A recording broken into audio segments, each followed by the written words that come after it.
How are you today? Are you feeling good? Hey, hey. My hair is growing quite quick. It's getting longer every day, just by a bit. It's going very curly all at the same time. So I'm wearing a hat for a while.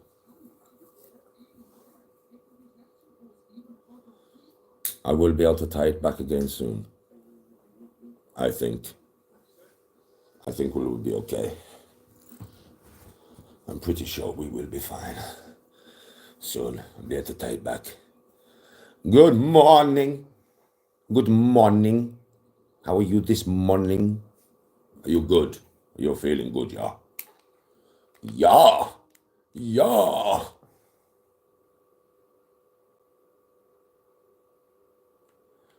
Have you all watched the Tea Time Trio?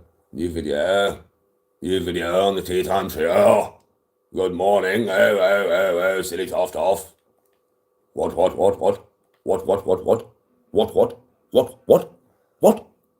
Gary? What, Gary? What, Gary? Courtney! Joyce! What? What?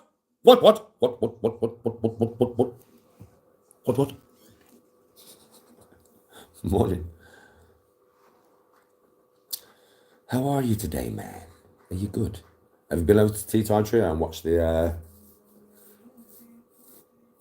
Did you like it? It's the first one. Listen, I was hungover that day as well. You know I was. I wore even myself, was I?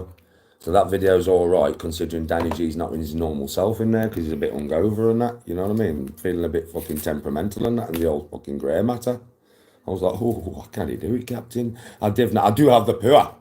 I do have the I do have the fucking power, man. I can do it. I can do it. I can fucking do it. You can't do it. You can't do it. I fucking can. Yeah, Gary, it was nice that. Gary, how you doing? Yeah, we're playing again tomorrow, innit? So, more footage, but I'll be my normal self tomorrow. No alcohol today for the Danny G. Totally teetotal Danny G, mate. I'm going to the golf range later. I'll be on the golf channel. Yeah, let's go, buddy. You back boy. We're going to go up the golf range. We're going to use these new clubs of mine. Now, bear in mind, when we're at the golf range, yeah, you've got to add 15 yards to every shot, just the way it is. And you've got to add 10 miles an hour to the ball speed. It's just the way it is, mate. Everybody knows that. So when I go there later, and I'm hitting my clubs off the fucking dick. Dick or dick? Dick or dick? Dick or dick? Dick. Hitting my balls off the dick. I've got to add 15 yards to the shot, mate. I've got to add fucking 10 to the ball speed. Just so we get the accurate numbers then there with the dick. On the dick, with the dick, on the dick. Yeah? Fucking too right. Fucking Sheilas love the dick. The Sheilas love the dick. They love it when you polish the dick. Not the dick. The dick, mate. Fucking get your mind out the fucking gutter, cunt. Bonjour.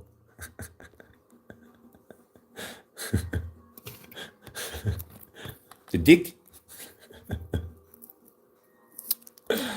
Oh, fucking hell, man. How is everybody this morning? As you can tell, I'm in a very chirpy mood. Yes, Bert.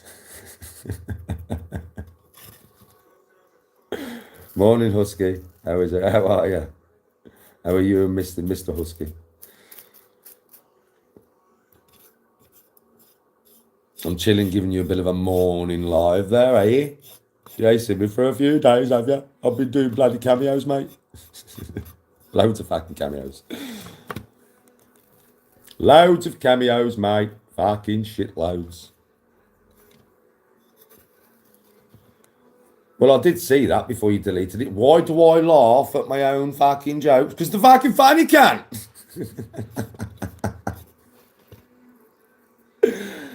This is why I'm good in my own company, mate.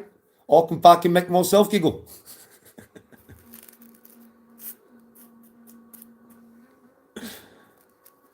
Yes, of course. I'm fucking ace mood today, mate. Fucking listen. So good in the hood, Coots. Morning, Ron. What time is it where I am at? 20 to 10.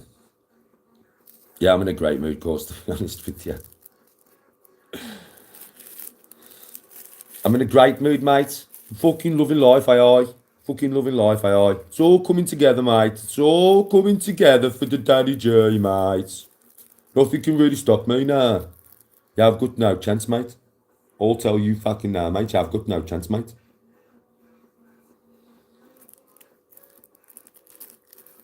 Peace be upon you as well. Set me. Going to the golf range today, and that is about it. I've got some cameo shout-outs to do this afternoon. And apart from that, mate, nothing much else to do apart from upload a golf video for me, from me to you. Which I've got on pipeline uploading right now. Another fucking round from about a month ago when I was playing pretty poorly with that driver, you know. I hadn't had my lesson with Pro Bro up to this point. So I couldn't hit the fucking thing. And I was thinking, what's the point? I might as well take it out of the bag and put the old one back in. At least I can hit that fucking piece of tin. But now, I've been to fucking range with Pro Bro. And he's learned me how to smash driver correct way. So now, I'm not crying on every fucking hole when I pull driver out and it takes me soul. Now, I take its soul and I send it miles down there. Not fucking right there on the floor. When I'm walking to it and I'm crying and my tears are hitting the fucking ground. My tears are hitting the ground because I thought I were really good. And then I bought this driver and I couldn't hit it. You told me I should, but I just couldn't hit it. But now I can. So all those videos that I'm uploading onto my channel from over a month ago, when I was struggling, don't you know? I'm not struggling no more though. Nah, now I'm a different player than back then, because I've been playing with a pro. Aye, pro bro. Pro.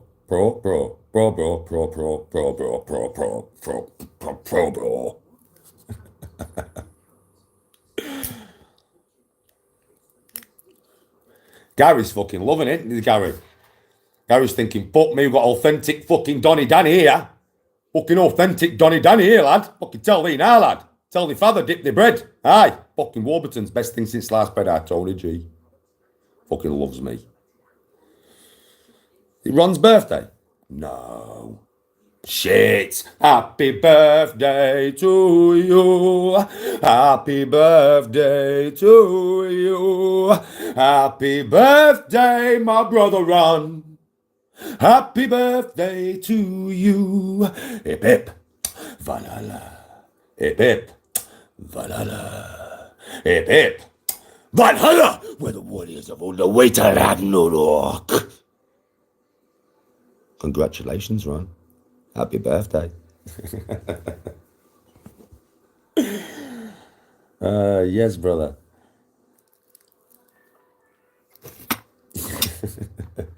Happy birthday, Ron, bro. Happy birthday.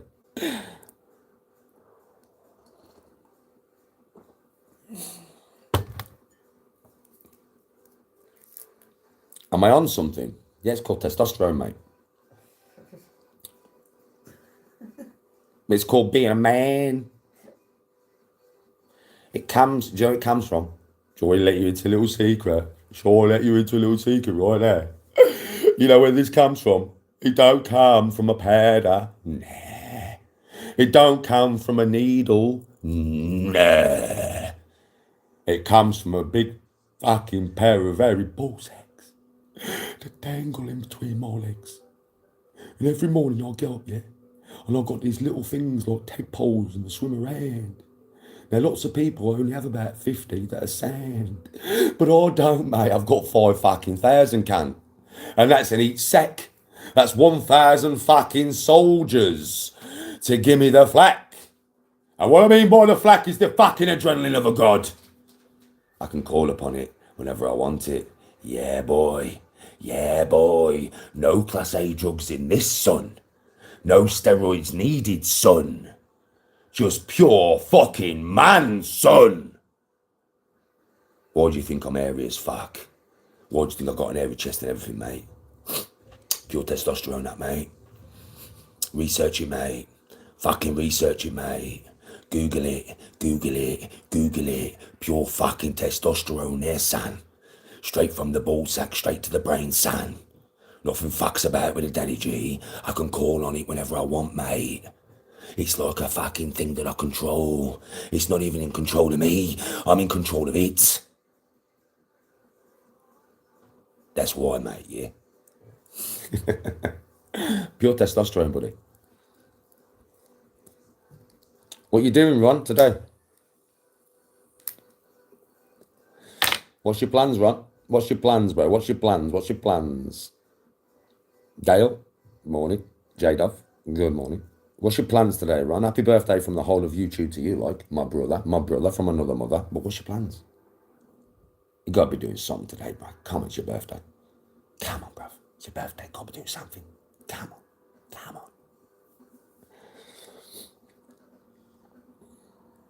Vikinger.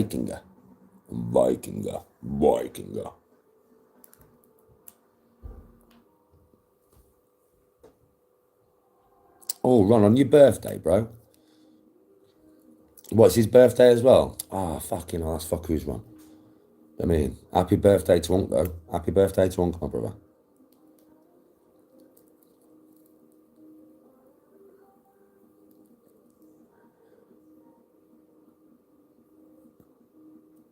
When I float on, I don't know if I can see where my soul's gone. But I've been floating on air, on air, on air. I've been floating on air, on air, on air. I've been floating on air, on air, on air. Waiting for you, waiting for you.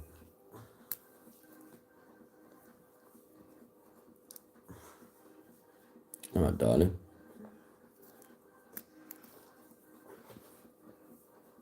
Hey, Bob, look at me. Beautiful. Bob, look at me again. Go and look at me again, Bob. Stunning.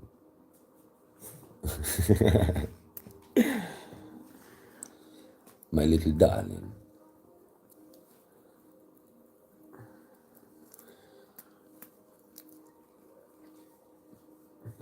Courtney says, morning, Tony. Morning, Courtney. She's playing golf again next week, mate. She's playing golf again next week, mate. I'm so fucking excited to get her back on the golf course, mate. Big Marv from Warsaw. I don't know if Big Marv is from Warsaw, but hello, Big Marv. How are you, bro? Wherever you are. Hope you're having a good day. Husky Queen says hello, Bab. Hi, Husky Queen.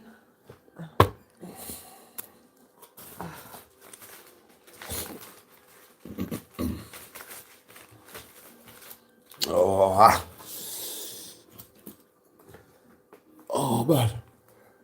Oh.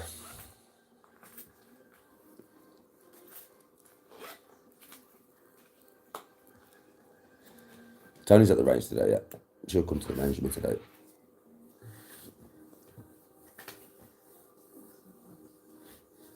Yeah, Tony's at the range today with me. Aye. I'll give her a 50 ball lesson. I'm going to let her grab me balls.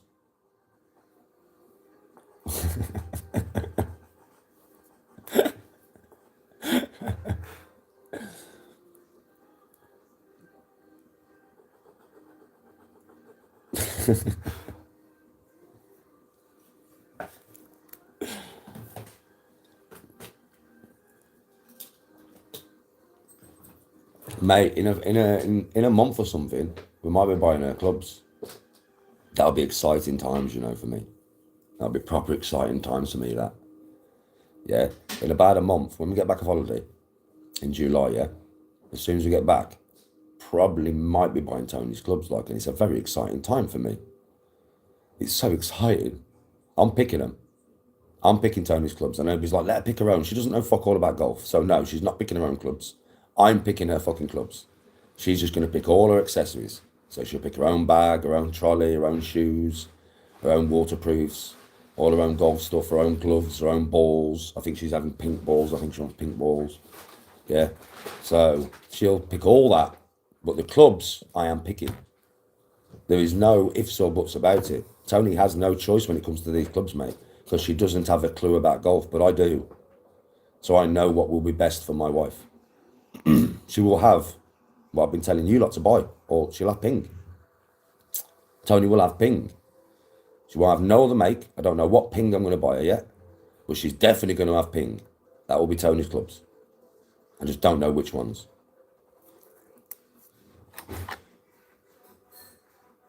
She's seen a couple of bags she likes. I always get the bags she's seen are fucking fat, man. Women's bags are way better than men's bags. Do you know what I mean? But that's up to her. That's her choice, isn't it? Her bags, that's her choice. What was that message that you deleted? Control. I'm a control freak. So I'll let Tony go and buy her own clubs. She'll buy clubs that she can't use, that are no good for her, that are a waste of money, that she won't enjoy using, because she knows nothing about golf. She goes to a golf shop by herself with the money. The golf pro will take her one look at a woman who's never played golf, and he'll sell her the most expensive clubs in the shop just because he wants to get a commission. Yeah? And she won't be able to fucking use them.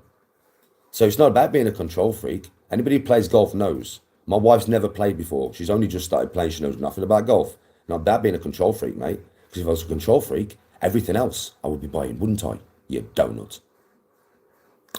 Donut. Sausage. Donut.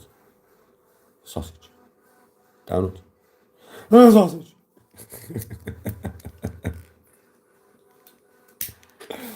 Yeah, Husky. I've already thought about that, you know. Did you hear that, control freak, Husky? For making sure my wife has the best club she can have to use. And what time? So she can play the best golf. Okay. Do you get what I mean, Husk? It's a bit like, you know something, you don't play golf, right, Husky? Yeah? Or Courtney. Courtney or you, none of you two play golf.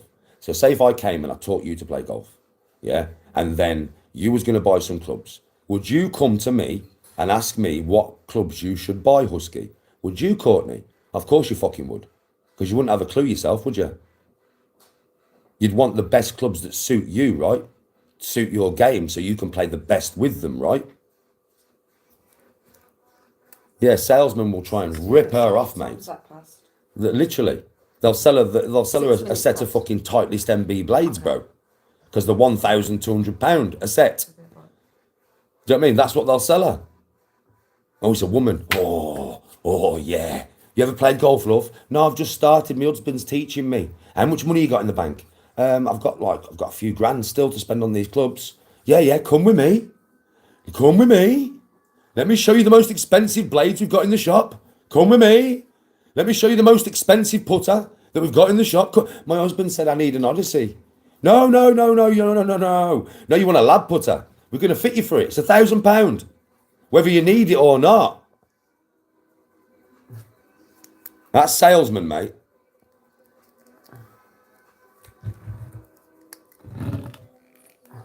Yeah, snake oil salesman. I won't do that. I will buy Tony the club she needs. I know what she needs. I already know what she needs. I'm researching at the moment. I'm on YouTube, late on a night, sat here, just looking at female clubs and watching pros test them. And I'm in between 3 sets. There is a Mizuno set that would probably suit her, same as her husband's clubs. And there are 2 ping sets.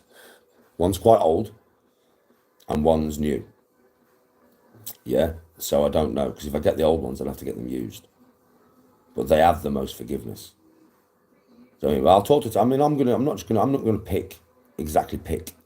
I'll have 4 sets, yeah, that will suit Tony's game, and then I'll let her pick which set she wants out of the 4. It's not like I'm just gonna pick the set. I'll have 4. I'm gonna give her a choice. You know what I mean? So I'll have 4 in front of her, and I'll say, which ones do you want, babe?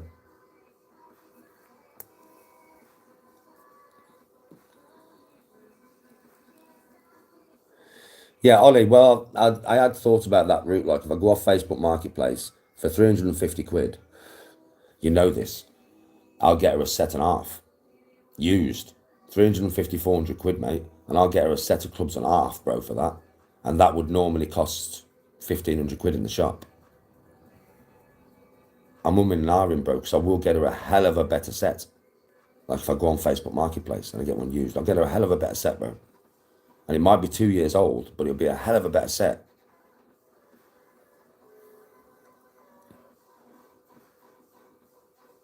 No, Gary, there isn't now.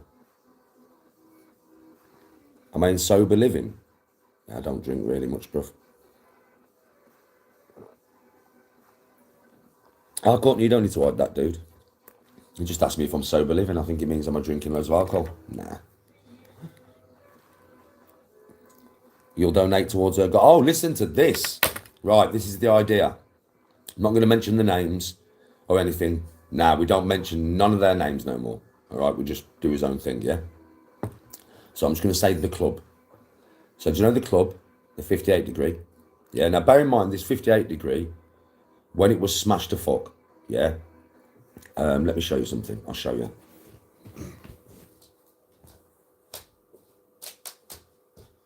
I've got Dan's took pictures of it. So whoever buys it, we can show you before you buy it, because Dan took pictures of it, yeah? But I've paid for a new shaft and I've paid for a new grip. And it's being fixed now, right? You see here, this is an old one, but you see here on this shiny bit, there's a mark there, like a dent, a dent there, and there's a dent there. Like it's only little, it's like two deep scratches, but they're on this bit. On this bit, there is nothing. It is perfectly clean. Yeah, it's like brand new in it. So where you hit the ball here, there is nothing. There's just two little like marks here. Yeah, like big deep scratches. But in this bit, if you hit the ball fucking there, you hit it really wrong. Yeah, so that's the only marks on this club though. Just thought I'd tell you, that is the only marks. Other than that, it's brand new. The way I'm going to do it is I'm going to get a book of raffle tickets. Right, I'm going to sit here one night on live and I'm going to charge you £3 per raffle ticket. And you're just going to put all the money into my PayPal. Right, listen, you know me, I'm very honest. At the end of the night, when I pick the winner out of a hat, because that's what I'm going to do, out of one of my golf hats, yeah? Right, and I'll send the club to you. I'll have to get hold of you privately. You'll have to send me your address and then I'll send the club to you, right? But I'm going to raffle it off. £3 per ticket, because I think with that, I'll sell a lot more tickets than what I would if I just sold the club. And then what I'll do is I'll go on live of me going to the flats where my nan used to live and that, right? If the people don't want to be on camera, then I'll just keep the camera on my face, but you'll hear the conversation, and I'm just going to give them the money to spend on whatever they will. I will ask them permission if I can take you for a little look around the inside, because I know the place. I used to be there with my nan every week. And I'll take you out to the communal gardens, which are always very looked after. I'll show you the communal room, the kitchen, where all the Christmas dinners are made and stuff for all the old people. It's a really good place. It really is. So it's for a good cause. So yeah, that's what we're going to do with the club. It's being fixed as we speak. In about a week and I'll have you back. Well, yeah, I mean, I'll send bank details. Like I'll send anybody, like it's best to do it PayPal, but anybody's got me on WhatsApp, if you want my bank details, I'll send it through WhatsApp, and then I'll be sat here with the phone, bro. So I'll see. And then what I'll do is I'll write your name. Every time somebody buys a raffle ticket, I'll write your name on the back of the raffle ticket. And on that live, when I come to the end of the live, however much money we've raised, I'll put all them raffle tickets into one of my golf hats and I'll get Tony to pick one out. So I suppose the more you buy, the more chance you've got of winning it, right? Because there's going to be your name in there 5 times or whatever. Yeah, but that's the way I'm going to do it. To give everybody a chance, because it is very much chance, isn't it?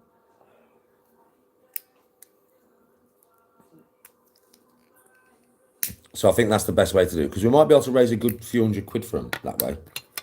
If I raffle it off, I mean, it's just a golf club, so I'd probably get the highest off would be like £100. I reckon I might be able to raise a couple of £100 for them this way. Do you know what I mean? By doing it in raffle tickets. And I think £3 per ticket's fair, isn't it? Because you put a £3 ticket in, you've got a chance to win a club that's worth over £100. It hasn't got the original grip on it, obviously, because the shaft was snapped. So the grips had to be cut off. And we've had to have another grip put on, obviously, and a new shaft. Yeah, but it will be in mint condition, working order for whoever has it. And obviously, once you have it, do with it as you please.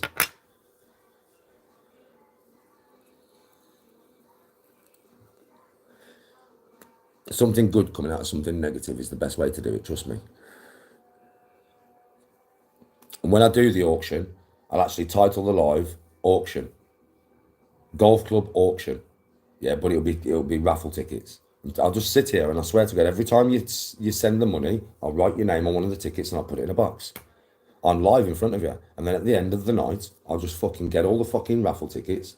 I'll get one of my golf hats. Yeah, I'll put it in my golf hat and I'll shake it around like this, yeah, and I'll just go, Tony, pick one. Yeah. Obviously, I'm not going to put my name in there. I mean, this club is leaving my house and going to somebody else. My name is not going in there. Yeah, so there's no way I can pick my own name out. Do you get what I'm saying? It's going to be all your names. Nothing to do with me, this.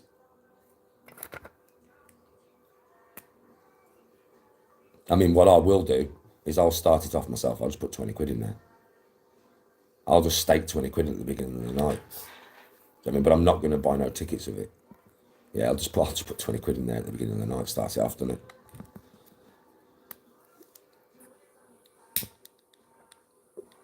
Well, I was going to sign it. But yeah, do you know what I'll do? I'll get Dan to sign it, I'll get Witty to sign it, and I'll sign it all on the grip with a marker pen. The grip's probably going to be black, eh? Do you know something?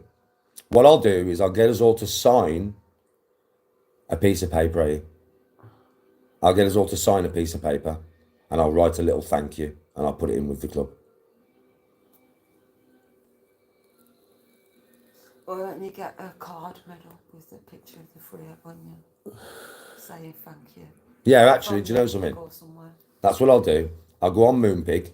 I'll get a card made up with the three of us. Saying thank you. Right, saying thank you, just a big thank you. And then whoever gets it, I'll write your name in the card and I'll get the rest to sign the card.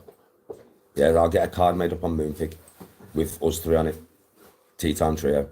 With a big thank you underneath the picture. And then when you open the card, you'll have Pro's signature, Witty's signature, my signature, and thank you very much for purchasing the club on behalf of the Old People's Home, or something like that.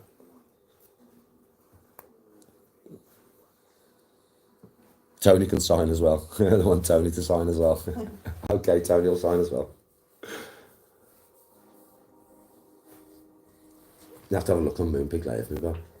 I've already got a picture. I've got a picture of us all sat on the bench, innit? You know, we're all sat on the bench at fucking the Kings. I've got that picture on my phone. It's a good picture, that is. It's a fucking good picture, that, babe.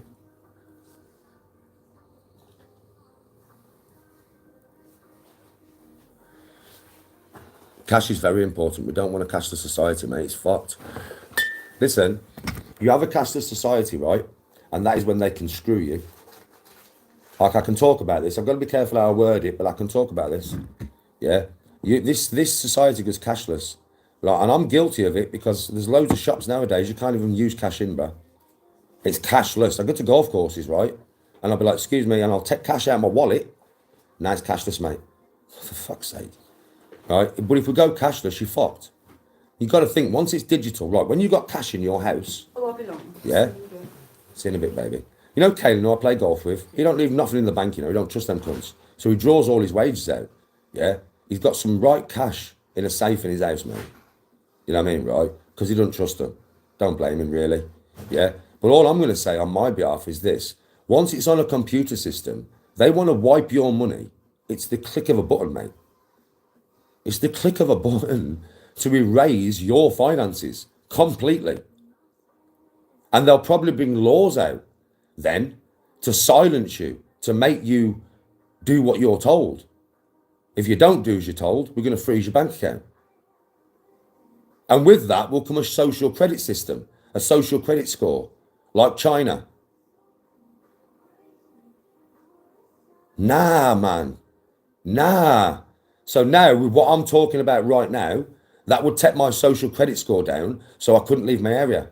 I couldn't shop in a supermarket. I couldn't get on a bus. My passport's useless. I'm not allowed to leave the country. I can't rent a property. That's when freedom has totally gone. You realise that, yeah?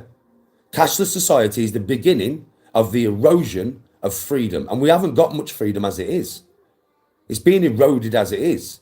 So no, you don't want a cashless society. You do not want one. It's dangerous to us. It's fucking dangerous. It benefits them and it doesn't benefit us in any way, shape or form. It has no benefit for us. The way they'll probably come at it, yeah, stupidly, yeah, is, oh, it'll save the environment. It'll have some impact on saving the environment if we get rid of cash. Fuck off.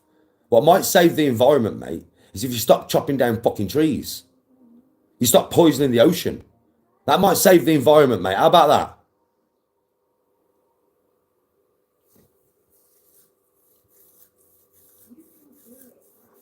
Oh, yeah, exactly. You've got to have cash. It's like, look. I always have cash. I always have cash. I've always got cash on me. Always, right? But obviously, most of the time, I have to use that fucking thing. It's fucking that. See this thing, yeah? It's everywhere. It's like ting, ting, ting, ting, ting, ting. I've had this cash in my fucking wallet for over a week. Oh, it does my head in, man. I just want to pay cash, innit? I just want to pay cash, mate.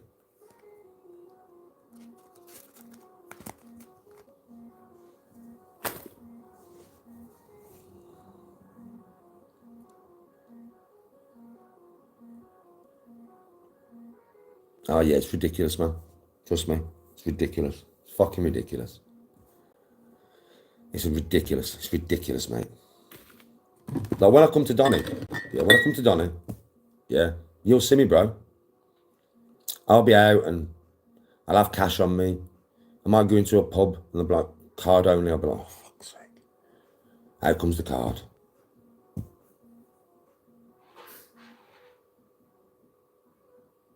Oh, Courtney, I know all about that. They are chopping down a football field a day. A football field a fucking day. Stay clear of NO2, bro. What's NO2? What's NO2, Michael? Yeah, Donny's not too bad. Donny's better than here, bro. Gary, I'll be honest with you, mate. Donny's better than here. I love Donny. I fucking love Donny, bro. Whenever I'm in Donny, I'm always out, right? I fucking love Donny, bro. Black Bull, my favourite pub, is the Black Bull. I know everybody in there. And they've known me since I was a kid. Like, I know the owner, I know his daughters. Yeah, fuck me, I've grown up with his daughters. Literally, they've grown up as I've grown up. Do you get what I'm saying? I've known them that long, bro. Don't forget, I used to live in Doncaster when I was fucking young. 13 and that. Yeah, I know so many people in Doncaster, it's unreal. I really do. I know a lot of people in Donny, bro. More older people, do you know what I mean, than like the youngsters.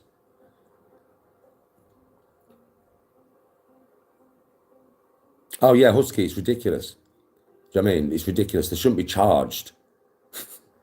They shouldn't be charged, should they? So they have to increase prices. Do you know, I wouldn't mind. But do you know where inflation's concerned as well? Have we caught up? Now have we fuck? Have we fuck? Have we caught up? Now have we fuck? Have we fuck? Have we bollocks? And obviously, like, if you're a British citizen, yeah, and you claim, yeah, I mean, this is funny, because everybody on social media, right, yeah, you all think I claim, don't you? Mate, fucking get in touch with them. Give them my name. Fucking have a find out. I fucking don't, mate. What I earn is off social media. It's my job, right? So I treat it like a job. Yeah, seriously. Once I've reached threshold, I'll pay tax. I haven't reached threshold this year yet. But once I reach threshold, I'll pay tax. It's that simple. Always will. I'm a very honest man. Right? So I don't claim. Right? Even though everybody thinks that I fucking do. I don't. And what I earn is off social media, mate. And when I was working, it was from work, right? Paying my taxes when I was working, right? And you all know, I mean, everybody gets onto me on social media. You've never worked. That's bullshit. You saw me for 2 years on my work van, driving 1,000 miles every 2 days and stopping in a Premier Inn hotel every fucking 2 nights. Working 7 days a fucking week. Doing over 80 hours a week. Sometimes over 90 hours a week. And you all saw me do that for 2 years. And why did I stop that job? Because some cunts tried to rob me, so I battered them and broke me fucking hand. And had to wait 18 months for the operation. Right? And people was like, well, why didn't you go back to your job? The radiators I used to lift were up to 90 kilograms. My hand would not have been capable of doing it. It's that simple. I tried to lift a rad when after about 3 months off my brother's van outside my house. I couldn't grip it. I didn't have the strength in my hand. My bones were snapped in half, man. So I didn't go back to work. I had 18 months off. Once my hand was fixed, I waited 3 or 4 months, and what did I do? I went back to work. And then social media wasn't happy. So you got me the fucking sack. And now you want to try and call me a bum. Well, I would have still been working at A to Z if you wouldn't have got me the sack. So shut your fucking mouths. You're just jealous because now off social media, I'm now earning a wage. None of your business what I earn, but I am earning. Forced me into that. Forced me into that. I've worked all my fucking life. All my life. So if I chose to claim every benefit you can fucking think of, which I don't, but if I did choose to claim every single one, nothing you could fucking say to me, mate. I've worked all my fucking life. I've paid into this system. I've paid bare into this system. Because I've had some jobs, mate, where I've worked 2 jobs. You know I have. I've been at 2 full-time jobs. I've been paying twice into the fucking system. I've been self-employed, paying my taxes into the system. So don't try and say your shit to me, yeah? But I am not one of them people who I have worked all my life. I have paid my taxes. I'm 44. I've worked nearly all my life, and I have had bits off when I've been injured, right? But other than that, I've worked all my life, paid all my taxes. And do you think I hate people who do not work and claim? Think I'm going to call them horrible people? Fuck off. If you're a British citizen, you are entitled to that. And I don't mind. I'm not one of these people who goes, well, I pay for you to sit at home. I pay for you to sit at home, do I? You can't. You fuck off. No. I don't know your circumstances. And to me, do you know me personally? I am a different ilk. I don't get jealous of your success. I don't get jealous of your lifestyle. I'm not jealous at all. I'm happy for you.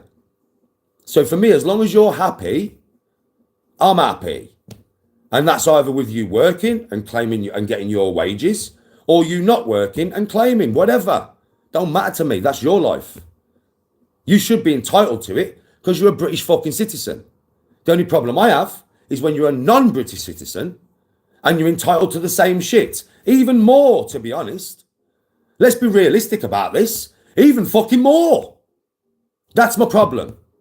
Not my problem paying for a British citizen to claim and have their free time and do what they want. If that money is enough for you, sweet. As long as you're happy, I don't care.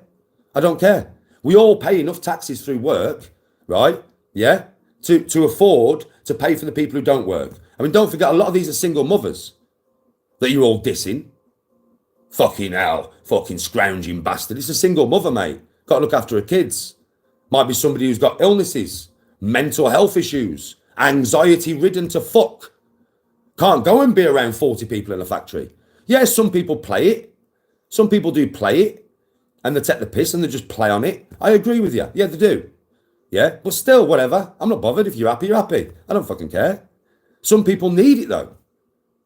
And so many people diss the whole spectrum of anybody who signs on. If you sign on, you're worthless. Fuck off, you dickhead. Are you bollocks? No, you're not. I don't consider it that way anyway. And this is from a fucking working man. I don't consider it that way. I just don't.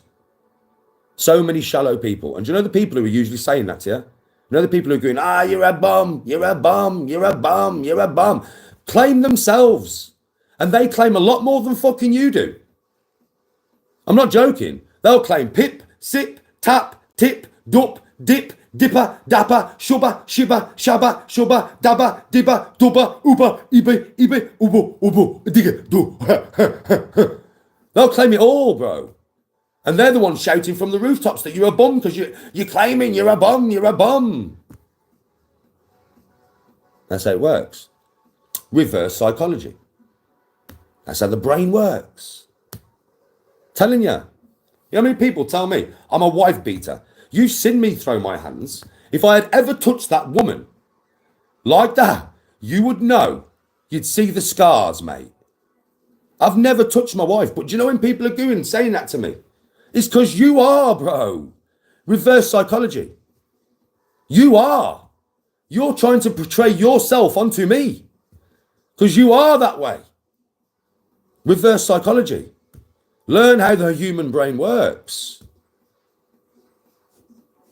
Just how it works, man.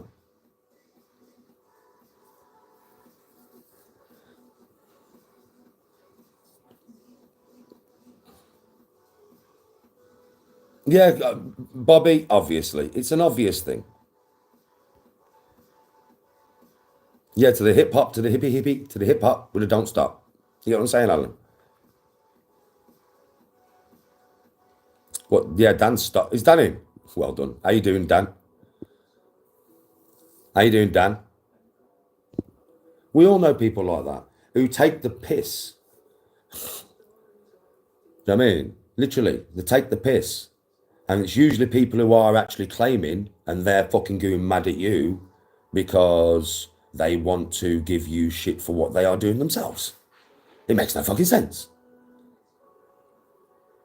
None. It makes no sense. And for me, I get it every day, but it's funny as fuck.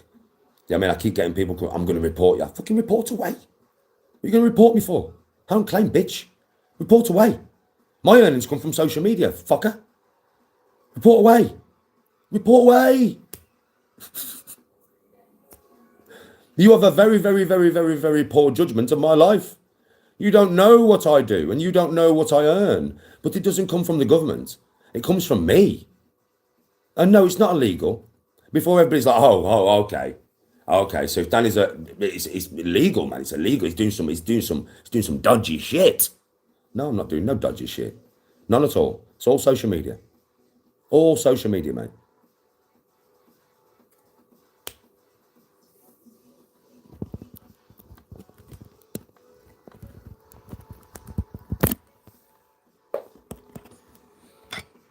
Yeah, Pinecone.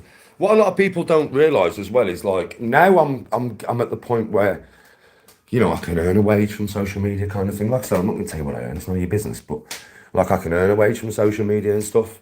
Yeah, but what people don't realise is I've been doing this for fucking nearly 7 years. I've been grafting this for nearly 7 years. This is like my own business, right? I've built this. I've built this. And do you know something? You've all watched me working and doing social media at work, grafting social media while I'm working. You've seen me in the back of my work van, mate, on live, innit? Doing press-ups and shit for you all. You've seen me entertaining you while I'm working for 16 fucking hours. Now that's what you call graft, mate.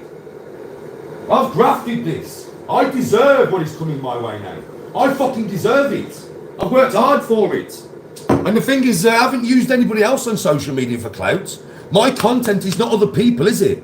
I'm not sat here talking about other people every day. No, my content is all me. It's all Danny G content, original content. And I've been doing it for 7 years. I fucking deserve this now. I've worked hard for it. And I'm getting the benefits.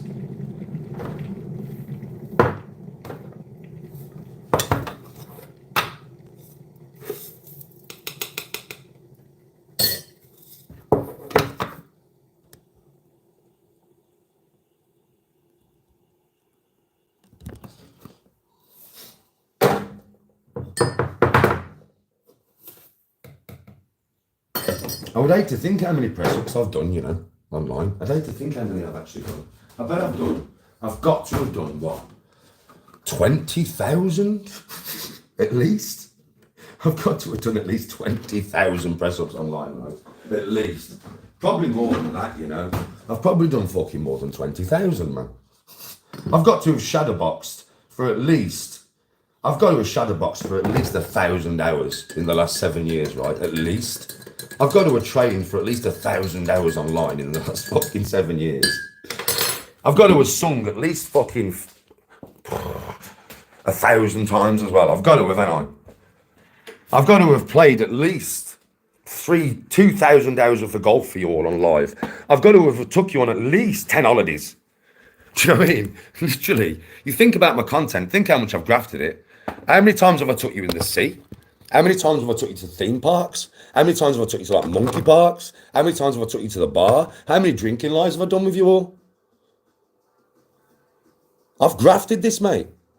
I deserve what's coming my way now. I've fucking worked hard for it. I really have. Not like another creator, is it? Sat here just talking about somebody else. No, I talk to you about science, history, the government, fitness, health, mental health. I talk to you about so many subjects, right? Yeah? So it's not just like I'm sat here talking about some dickhead off fucking YouTube. That's my life, talking about other people. Now it's my content. It's all me, right? It's a lot of content to make over 7 years and keep coming up with content every fucking day, mate. I'm a content machine, mate. I swear to God. So I'm very proud of what I've achieved on social media because I've achieved it. Nobody's done it for me. And Pinecone, yeah, I can appreciate the slug, bro, because like I said, Pine, yeah, this has been my own business that I have created, and it's took a lot of work, a fucking lot of work, bro. And it's a business I've created on my own personality, man. That's what it is. I've created a business out of my own personality, bro. Hard to do because I'm not selling anything. I'm selling myself, basically. I'm selling my own personality, man. It's fucking hard to do.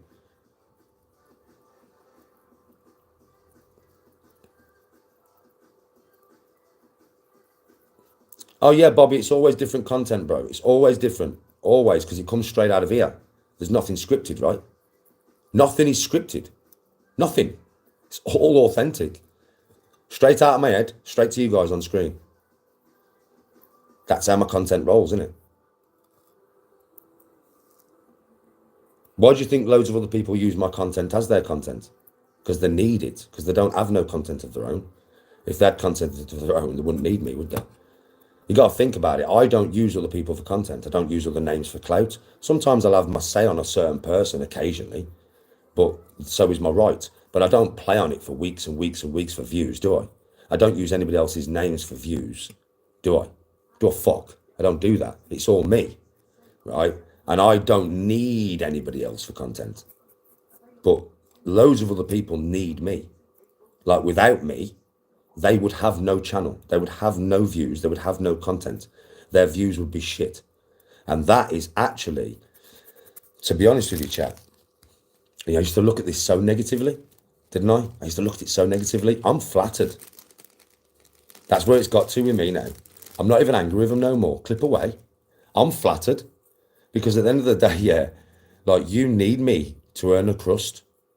You need me. Like without me, you can't earn money. Because you have nothing to give. Well, I'm flattered. I'm flattered. I really, really am. Thank you. Fucking hell. It's a nice feeling to know that I'm putting food on people's tables. Because that's what I'm doing, right? So all these clip channels, mate, without me, they would have no revenue. So I'm actually paying their bills. I'm feeding their family. I'm feeding them. I'm giving them a reason to get up in the morning. So at the end of the day, mate, I don't feel negative about it no more.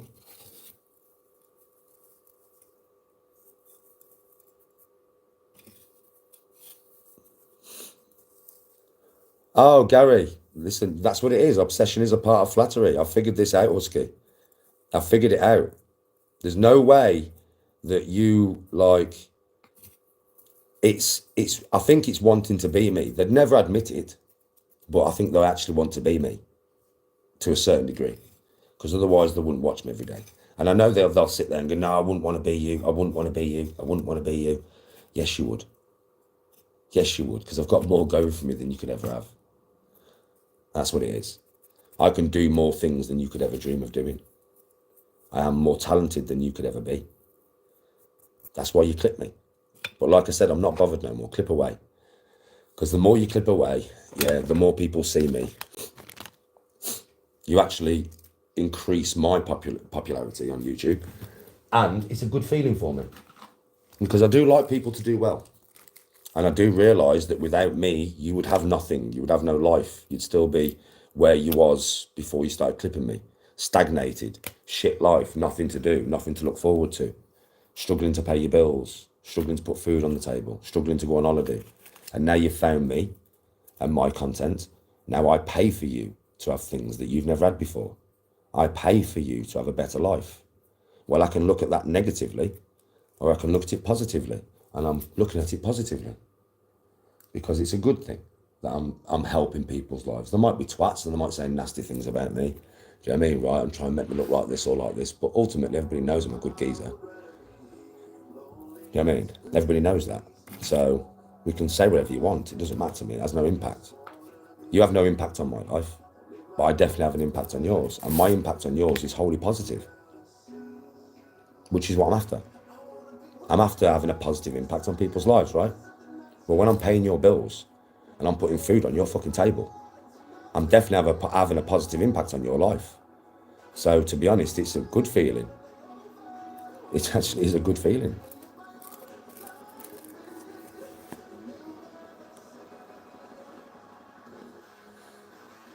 Crawl, I'm past them, mate. I don't care about them. I won't even mention names no more, bro. I don't need to mention no names of these people. Everybody knows who they are. And I'm not really interested in mentioning any names of them. I'm not really interested in going against them, as in going against them, because, like I said, carry on clipping me.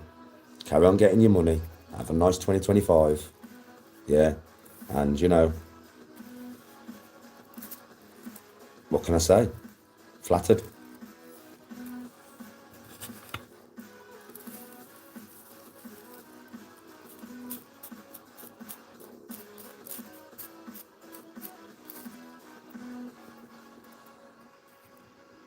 Yeah, it's a form of charity, Husky. It is. It's a form of charity, isn't it? It really is. I'm basically giving money to them every month. My personality is buying them a life. So why would I be fucking pissed off about that? And it's funny, you know, I keep getting in comments, why are you always fake laughing at yourself? That's not a fake laugh. I don't fake laugh. When I giggle, I'm giggling. I do quite a lot, you know. I laugh at myself quite a lot. I don't take myself seriously, do I? Yeah, and sometimes when I'm talking about stuff, I giggle. It's just who I am, man. No fake laughter there. It's just who I am. I giggle a lot. You know why? So I'm always in a good fucking mood.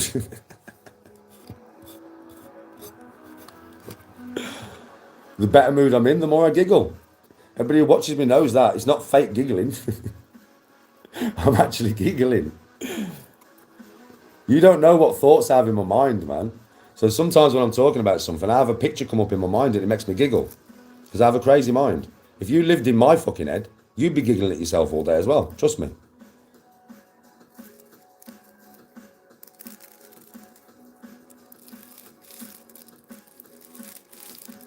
Yeah, exactly, Husky. Big Issue helps the homeless and my videos help them. Exactly.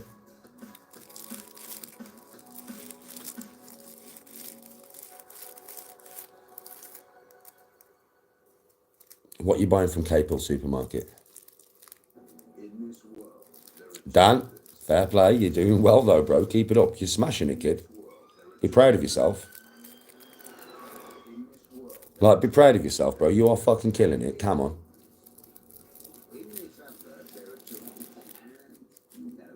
A tin of sag. Oh, you want about curry, bro? Sag's curry, innit? Reach Express, Sun Express, turkey from $59.99. Book now. Yeah, Sag's curry, innit? Sure, Sag's curry.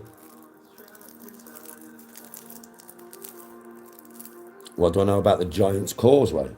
I know what the Giant's Causeway is, but I don't know much of. I don't, to be honest with you, I don't know that much about it. I know it's a natural formation. It is a natural formation, and I know that because I did a little bit of research on it years ago, a little bit, just to see if it was natural or it was man-made or giant-made or whatever. No, it's natural. It's a natural formation, even though it looks so weird.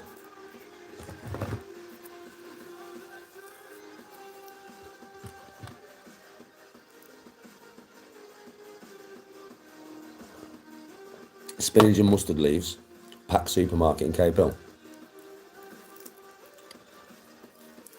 Isn't the mythical story something to do with giants building a bridge from one continent to another?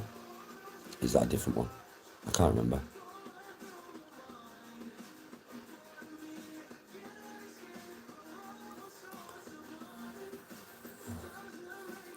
Yes, Courtney. No way.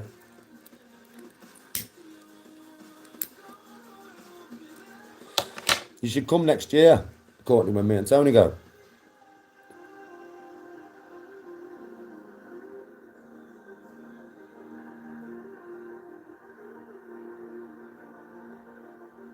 Yes, cruelty. Respect my brother. I agree with that, totally. Have a good day.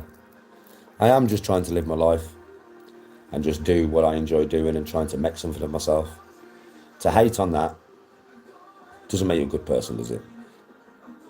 It's pure jealousy, bro. People can see it for what it is, I think. I think a lot of people are starting to see it for what it is now. It's just pure jealousy for the sake of it as well. From people who would never better themselves, who would never do anything to try and better themselves. So they're hating on somebody who is. And I think a lot of people can see that, you know. Like, I've not always been the best man, man. I mean, it's not like I'm sat here from a place of, I'm perfect. I have been a cunt, man. I was in a bad place. And it turned me into a fucking cunt with no filter. Yeah. And I didn't give a shit, right? I can admit that. But I'm a different man now. And as much as any channel tries to take me back to the old person that I was, it's impossible because I'm not that person no more. I'm a different person now, man. I've still got some of that person inside me, but the best parts, the shit parts have gone. The shit parts was all my ego. Don't really have it no more. And I do control it if it does appear. Quick. Yeah, nobody's perfect, Husky.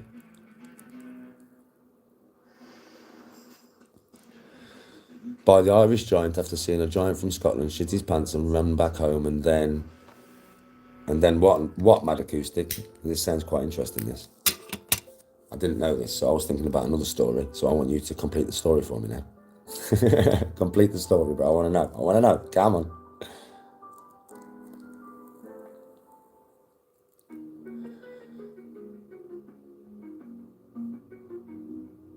Yeah, and then Pinecone's like, and then Mad Acoustic, and then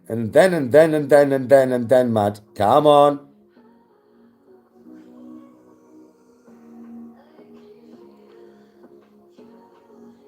Yeah, we're waiting for the finish of the story, yeah. We're all waiting for you, Mad Acoustic. We're all waiting, bro. Giants built the pyramids. Maybe. Definitely wasn't the Egyptians, I'll tell you that, John. No way. With oxen and ropes and pulleys did you build that motherfucker. No chance. Do you know, a lot of people argue me over this. But if they do a bit of research, the Great Pyramid of Giza, the Giza Plateau, yeah, is the first. That's the first. That's the oldest. And then if you look at all the ones that come after it, people don't want to use the logic. If you look at all the ones that come after it, they're all shit, all lopsided, all not directed nowhere near to true north, all smaller, all stepped. Do you know what I mean? All built shit. Why? Because the Egyptians found that and they tried to copy it, but they couldn't copy it because there was Bronze Age fucking tools, mate.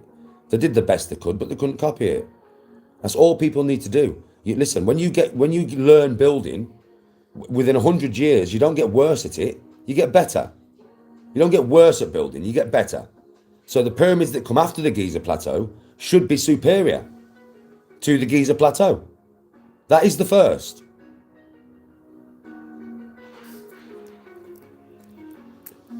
The Irish giant would be that much bigger and ran away. The Rush giant dresses up like a baby, so when in Scotland, giant saw the baby and freaked out, thinking if the baby was so big, the Irish giant would be that much bigger and ran away.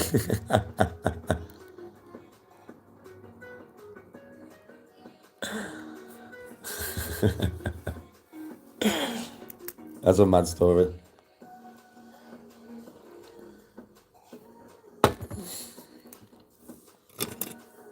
But what does that have to do with the Giant's Causeway? How was the Giant's Causeway built then? Or was it a giant who just wanted to build a bridge to cross so he could dress as a baby to scare another giant?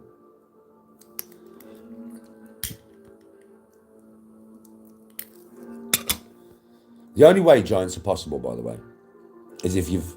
All right, Linda. Is if you've been lied to about evolution. It's the only way giants are possible, mate.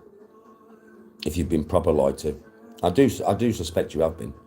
I mean, Darwin's evolution was made hundreds of years ago, man. I think it should be updated. I do think, but I think that stable there suits the status quo.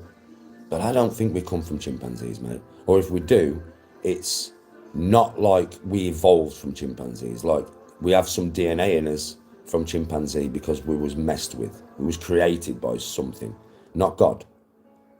Yeah. Or giants lived because the air was so much, like there was so much oxygen in the air back in the dinosaur days. So humanoids would have been fucking huge. That simple. Just because of the oxygen in within the air. More oxygen, bigger bone structure. Yeah, it's that simple, man. That's why dinosaurs were so big and shit. Right? So, I don't know, man.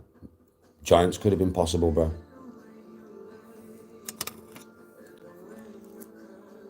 Akinesh?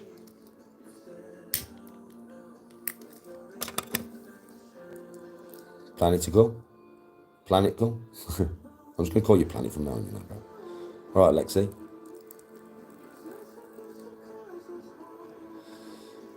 Yes, that's what we're told with evolution, Husky. But here's one to throw a spanner in the mix. There are so many different types of ape on this planet, right? You've got macaques, chimpanzee, gorilla, boom, boom, boom, boom, loads of them, right?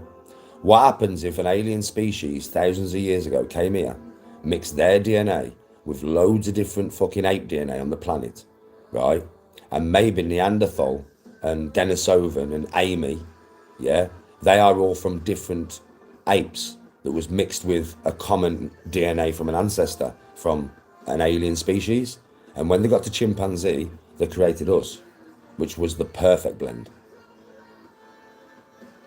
And then you'd say, well, why aren't they here now? We multiply and we are warlike. Chimpanzee will eat their own. Chimpanzee will kill their own children.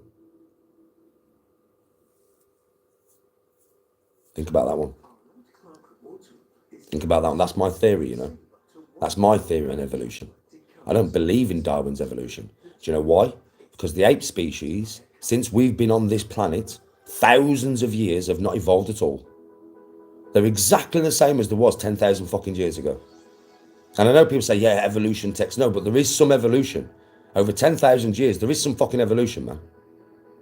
And people are saying, yeah, but the humans now, we're getting smaller and smaller and smaller. Do you know what I mean? Well, no. What we're actually doing is we're evolving to the world that we're in. Where our body is starting to evolve to the world that we're in. We're actually getting taller, thinner, less physical, but more intelligent. Why? Because we've now got computers that do everything for us. We don't need to be as physical no more. So the human body will change over time to the environment that it lives in. That's just standard.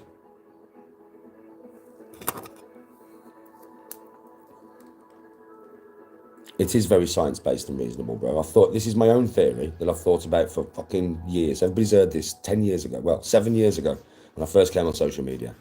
It's my own theory, bro. But it's what I believe. And people say it's daft, but we can make a life form now. Trust me, if our scientists wanted to take Danny G and a gorilla and make a Danny G gorilla, they could make a fucking Danny G gorilla. It's no joke, man. We can do that now. We can create a life in a fucking petri dish, bruv.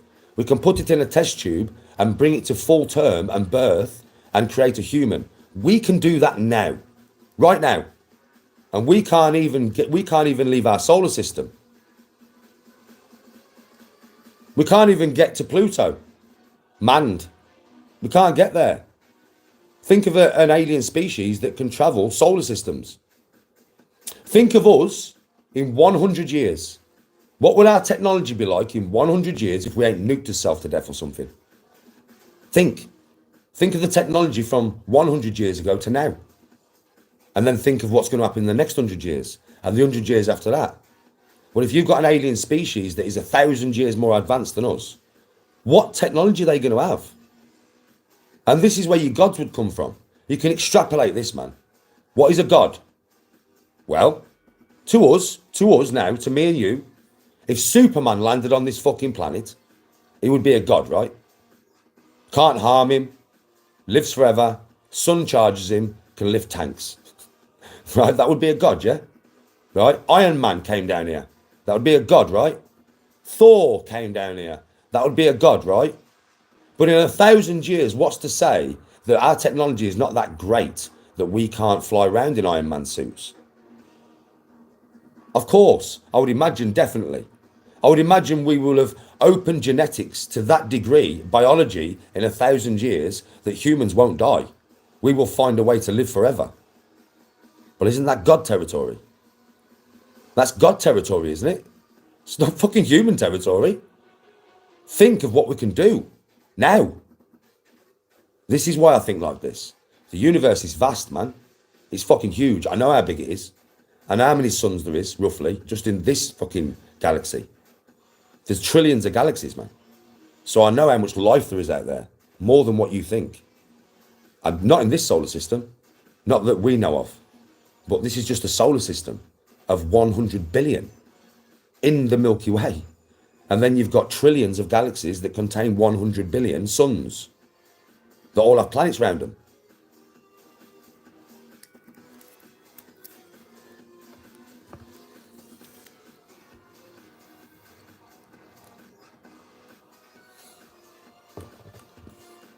I am the Birmingham guy. Nah, Pinecone. We never went there, it was bullshit. Lick Up Music Wave, how you doing?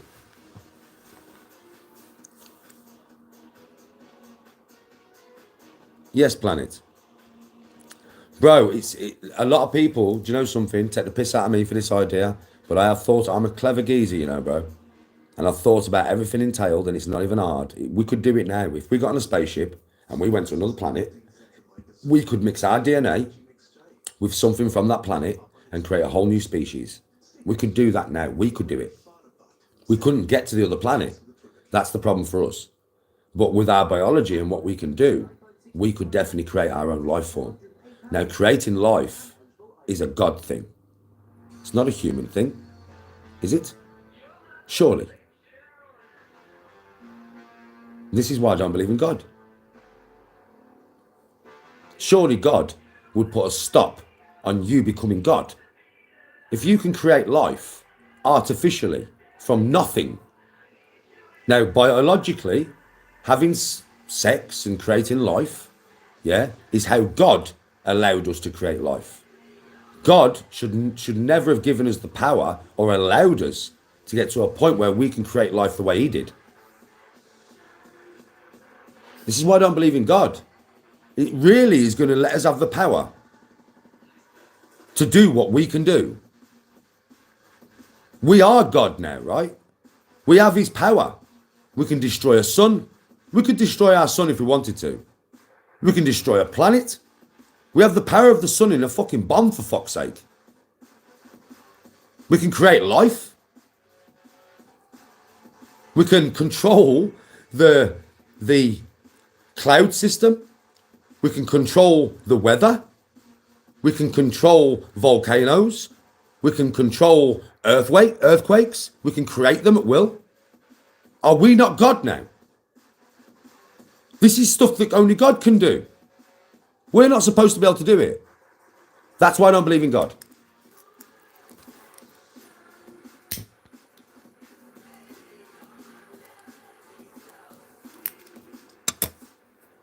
That's why I believe in evolution, not evolution, but to a certain degree, science. Let's just say science. I believe in biology and science. And biology and science lets me know that what God did, we could do in the future. Like, we could give it 1,000 years, we'd be able to create a planet from scratch. We'd be able to cause the reactions within the solar system of whatever solar system we was in. We'd be able to create the conditions to create new planets. Guaranteed. We will be able to terraform planets. Take dead planets and make them live again. That's godlike shit, man. We could probably terraform Mars now if we could get there quicker. If we could actually get there, humans could get there, right? And we could get there quick. And we could maybe travel at 3 times the speed of 3% the speed of light, which we can't. But if we could, we'd be there in fucking seconds, mate. And we could terraform Mars, you know. We could terraform Mars. We could bring that back to Earth, like. We're not God, man.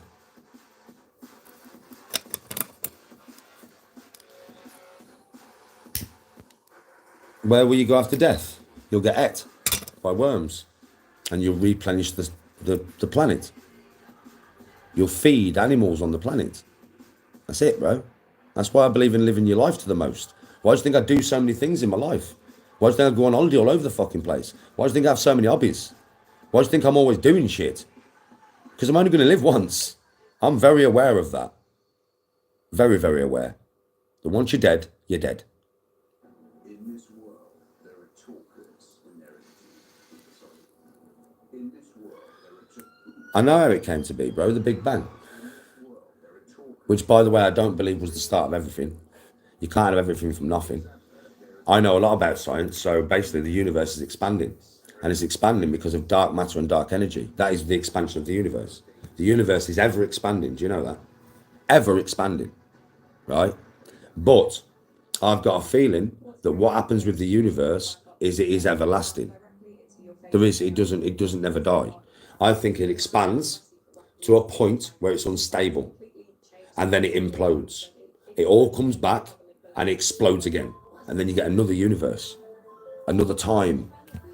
And then that expands and expands and expands until it can't expand no more. And then like a giant fucking sun that goes supernova, if you get a giant sun, yeah, a giant one, it doesn't explode. It implodes and causes a black hole. That's what happens. That's how black holes are formed, right? An implosion of a star, not an explosion, an implosion.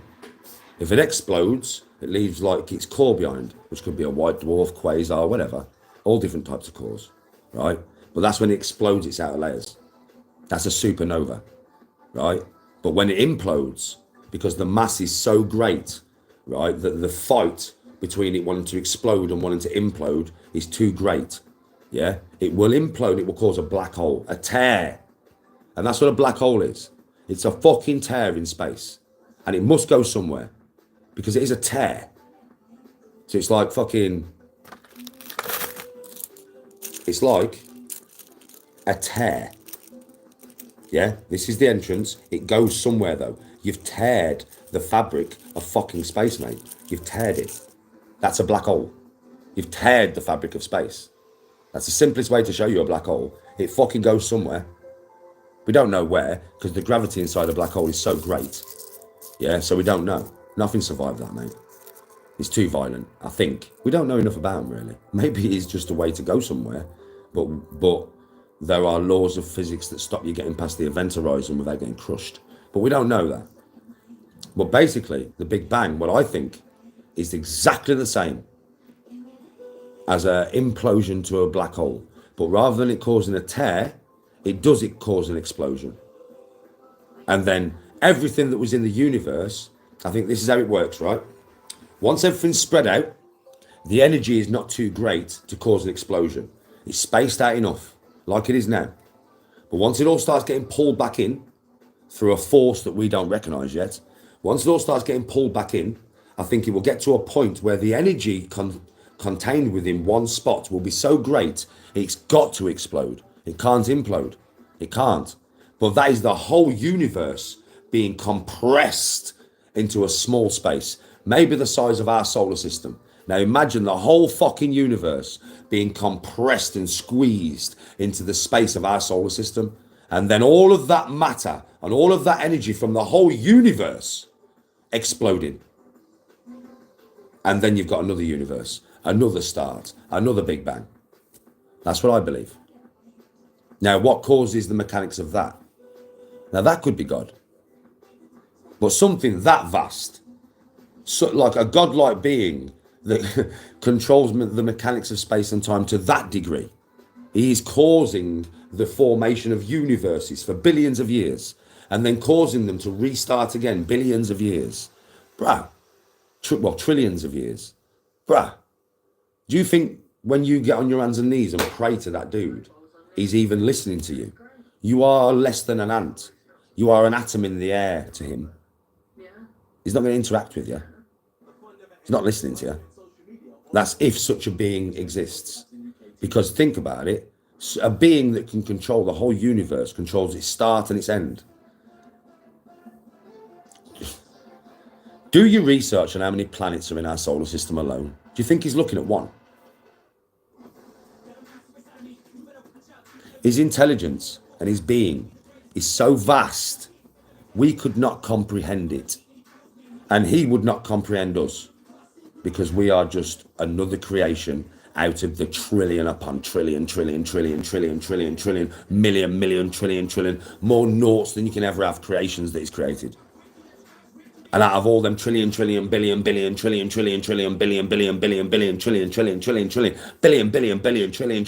creations, you think you're that important that he's watching you.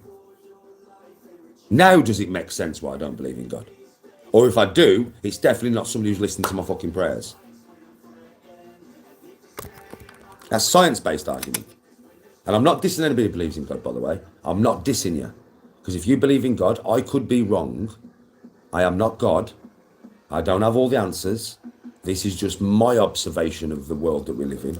My observation of the universe. I could definitely be 100% wrong. And I could, definitely have to apologise to some big cunt in the sky when I die. That's a possibility. Because anything's possible in this fucking universe.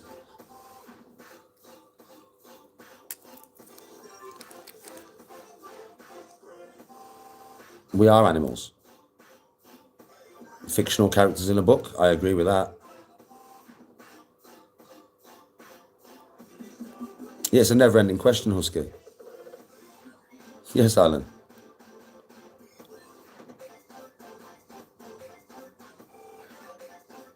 Oh, no, we'll have to explode again.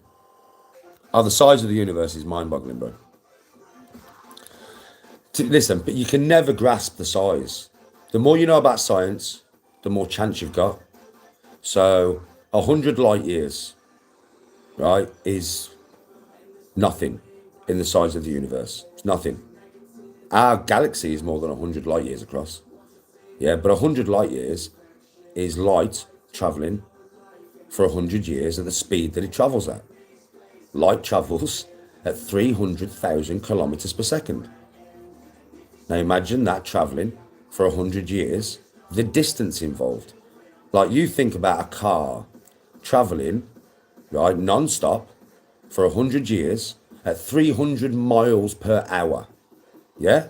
How much distance would that car have travelled in 100 years non-stop, yeah, travelling at that speed? Yeah? Now, get your head around this. 300,000 kilometres, not miles. I know it in kilometres. You can Google this, is the exact fucking number. 300,000 kilometres per second. Per second. 1, 300,000 kilometres. 2, 300,000 kilometres. 3, 300,000 kilometres. That's the speed of light. And get your head around this. You know when light comes into existence, it's a photon, by the way. Light is made of photons, right? When a photon comes into existence, do you think it speeds up? It's already travelling at the speed of light. When it comes into existence, it is travelling at the speed of light. There is no speeding up for a photon. Why? Because it has no mass. That's why we can't go the speed of light. Do you know that? A lot of people think it's just speed. We can't get... No. We cannot go to the speed of light because we have mass. The laws of the universe will not allow it. The closer you get to the speed of light, the more mass you become. Work that one out. I don't mean you get bigger. If you're in a spacecraft, the spacecraft does not get bigger. Yeah? But it contains more mass. So effectively, to get your head around it, it becomes heavier. That's the best way to describe it, yeah? So it takes more fuel to propel it at the same speed to keep it going towards the speed of light. And when you get to a certain point, it needs infinite fuel to get it past the infinite increase in mass. And it's infinite. So we can't travel the speed of light. We never will be able to. The only way to travel the speed of light, the only way, and this is the only way, is to create a warp bubble. That's some Star Trek shit, but it would work. Oh, trust me, my scientific theory is sound, mate. I know what I bet you're all watching me now and thinking, what the fuck, how does this geezer know this shit? I want to know a lot more than this. But the only way to create light travel is to create a warp bubble. What's a warp bubble? It's a bubble around your ship, and the universe believes that inside that bubble, nothing exists. You've got to trick the universe into thinking that you and your ship has no mass. The only way to do that is to create a warp bubble. How do you create a warp bubble? Well, smashing negative particles together. What particles, Danny?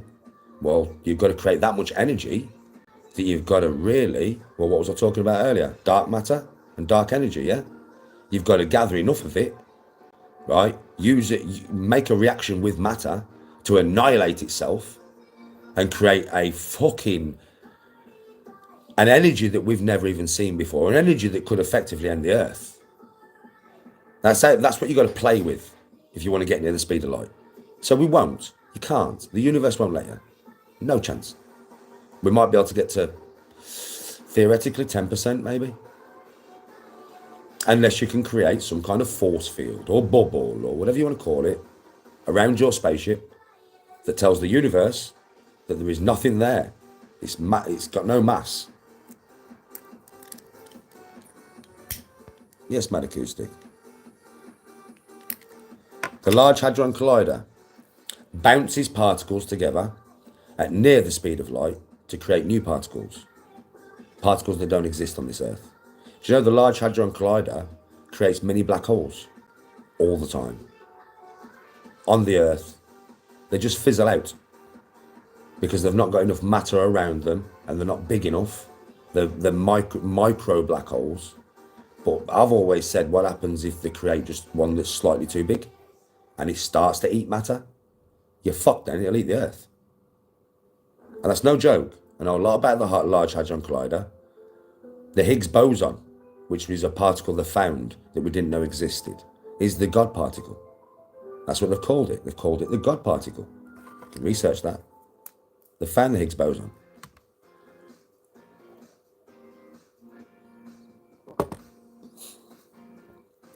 Where does energy come from? Energy, it comes from the mechanics of the universe. Atoms, bro. Electrons, neutrons, quarks.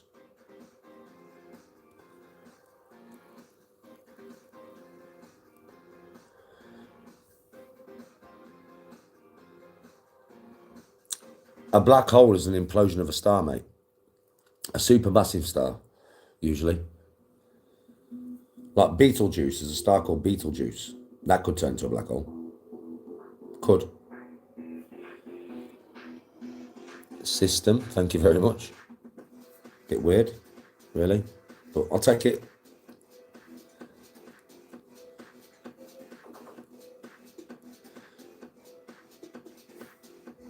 You're learning some stuff this morning, yeah?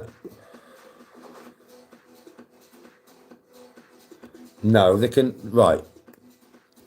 They smash particles together, random. They do fire some electrons into there and, but they're causing random explosions here, Lexi. So they are actually creating new particles that we didn't know existed. They do exist within the universe, though. They must do. You can't create something new. It's just things that we have not observed yet, which has given us a more deep understanding of the mechanics of the universe. That's what it's for. That is what the Large Hadron Collider is for. To give us a deeper understanding of the universe, basically. But it's a dangerous thing. It could be dangerous. Might not be, but could be.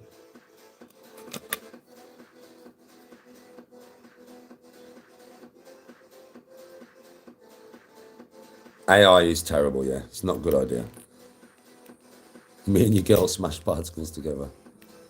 Yeah, there's many dangers to it. The double slit experiment. Well,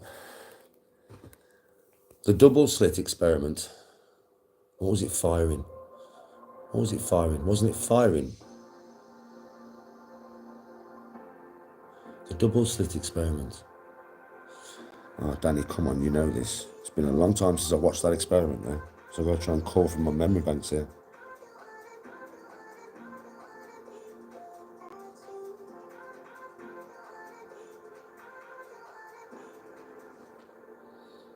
Do you know something? I do know it and I can't think of it.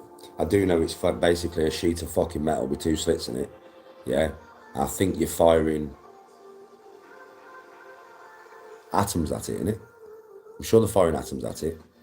And as it goes to the slits, isn't it that it's supposed to be random, yeah? But the double slit shows that it's not. It's not random, yeah? It's something like that. Bro, I can't even, do you know something? I'm not even going to go there because it is something that I do know. But it's been so long since I researched it. My brain can't pull it.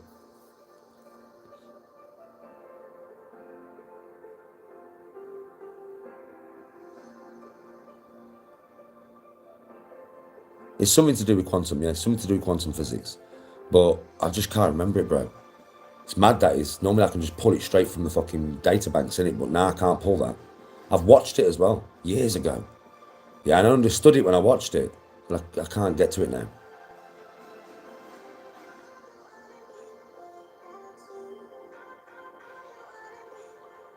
Wasn't it like when they had one slit, it's exactly as you expect it to be. Behind, you see the perfect line, yeah, because they're all going through the one slit. And when you had 2 slits, right, isn't it like, oh, I think, do you know something? I'm pulling this from my memory banks now. Tell me if I'm right. I might not be. But isn't it because of the quantum realm, they are quantum, these particles are entangled within the quantum realm. So they actually behave as a mirrored version of each other. They are linked. So whatever one does, the other one does. So it never becomes a random distribution. It's always an even distribution. Is that what it is? Something like that, isn't it? That's the one system. Yeah, it's observation, isn't it? Thank you, system, man. Now I know. Now it's just sparked my head. Yeah, it's observation, isn't it? Yeah, it is. It's photons, isn't it? I fucking can't believe I didn't know it was photons. It took me ages then for you to jog my head. Yeah, it is. It's observation. It's when you are looking at them, they're behaving a certain way, and when you're looking away from them, behaving a totally different way. That's what it is, isn't it? Thank you. Fucking hell, bro. Well, that's what the chat's for, right? To spark me in the right direction when I need it. So cheers, mate. It's been a long time. It's been a long, long time since I researched that one. Yeah, it's a weird experiment. No, it's not. Well, it is kind of always being looked at because it's light particles, right? But not really, because you can't see them. You can see light, but you can't see the particles that make it up. You can't see photons. You can see light, but you can't see photons.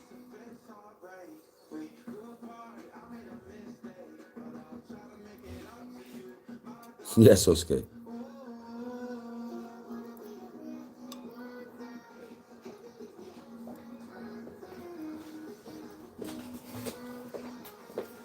Lexi, welcome to the world of quantum physics and fucking shit. Welcome to the world of fucking very small particles. They act weird. I swear, they're just that weird. The quantum realm is so hard to explain because you can't explain it.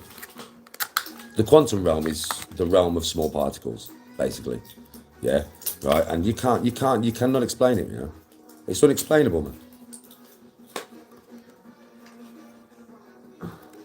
It exists, but you can't observe it properly because obviously, as my man's just said, yeah, sometimes when observed, things change. Work that one out though. It's only a particle, which would say that it's got some kind of consciousness. I think that's probably what the scientists say from this experiment. That it has some kind of consciousness if it knows it's being observed.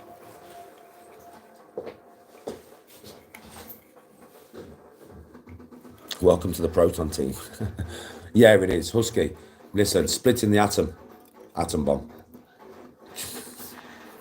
Fucking hell, man. Do you know what I mean? It's just like, yeah, it's destructive. But you know, that's probably how a lot of this stuff is formed. Like, particles make up everything. Everything, innit? Like, these invisible fucking protons, electrons, neutrons, they make up everything. They are the building blocks of everything. Without them, nothing exists.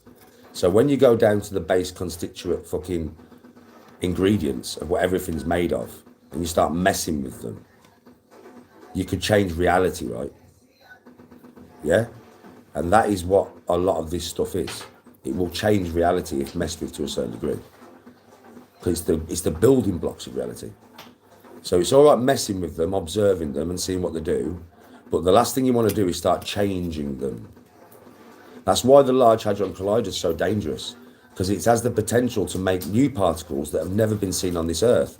So if new particles have never been seen on this Earth, there's a reason why the universe doesn't allow them on the Earth. Because they probably don't react very well with matter. Antimatter. Right? They're fucking about with things they shouldn't fuck about with. Honestly, with the Large Hadron Collider, they're fucking about with things they shouldn't even fuck about with. All in the name of science.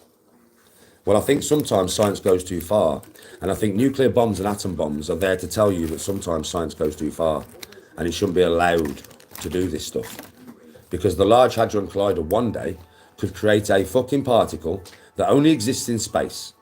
It never exists within the universe, within the bounds of a planetary system. Never. Why? Because if it comes into contact with any kind of matter, it annihilates it.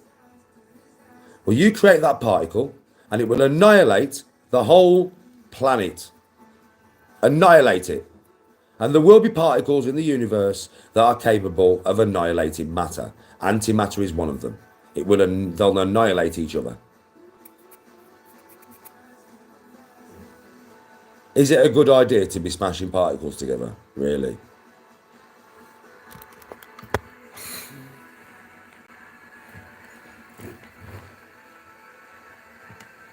Elon's mad, bro. I don't know about that dude, you know. Like, I'm thinking, why do you want to get to Mars so much? You live on a planet where you're the richest man on the planet. You can have whatever you want, whenever you want. It's green and everything. Yeah. It's a lovely, lush green planet, right? You can have a mansion wherever you want. You've got as much money as you could ever need. Yeah. Why do you want to go to Mars? Why do you want to go to Mars, mate? Why do you want to go there? It's a desert wasteland, is it not? Or is it a desert wasteland? Like, is it though? Is it actually a desert wasteland? Or is it Earth-like? Have we been lied to? Because Mars was Earth-like. It was, from what we're told, it was. Right? So Mars used to be just like Earth. So did Venus, by the way. Here's another one for you. Listen to this. This will freak you out. So, who's to say that we are not planet hopping? Who's to say that our real history is kept from us? Because if we found out the real history of humankind, we would absolutely go mental. Do you know what I mean, right? Because here's a theory for you. This is a scary one, right? What happens if, right now, Venus used to be Earth-like. And Venus is in a runaway greenhouse effect. You can research this. Trust me, Venus is a runaway greenhouse effect. It rains acid and shit now. You have liquid methane fucking lakes. But Venus used to be Earth-like. Mars used to be Earth-like. Mars is now a desert wasteland. Yeah, if we're told true, correct. But they both used to be Earth-like. Now, one is in a runaway greenhouse effect. What are we doing on this planet? And one of them looks like it was destroyed by a nuclear cataclysm. No joke. Either a massive airburst of a massive meteorite or some kind of nuclear fucking war. Yeah? Whichever one you want to look at. Now, that's a bit scary. Because on this planet now, we have nukes. And we are fucking with the greenhouse. We literally are, right? And one planet has been destroyed by fucking with the greenhouse. And one planet has been destroyed by what looks like potentially could have been nuclear war. There's only one planet left in the solar system now that's habitable, and that's this one. And we're actually fucking this one up both ways. Both ways. We're doing both things to it. What happens if they're hiding it from you and listen, what happens if we're not even terrestrial to Earth? What happens if we come from somewhere else in the solar system and we destroyed that planet, and then we came to another one and we destroyed that planet, and they wouldn't want to tell you the history now because there's only one planet left that we can that we can use as habitation, and that's this one. There's no more left. So they wouldn't tell you about the mistakes they've made on the previous planets, ancient history, ancient. They wouldn't, would they? And that is a mad theory. That's the craziest theory I've ever come up with, but it's just a theory.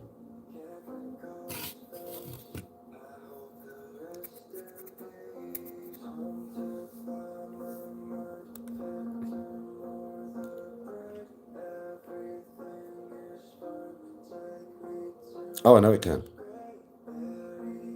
Tartarian buildings. I know, bro. I know he claims Mars was our original planet. I know. And he knows more than anybody else. Elon's got access to information we could never have access to.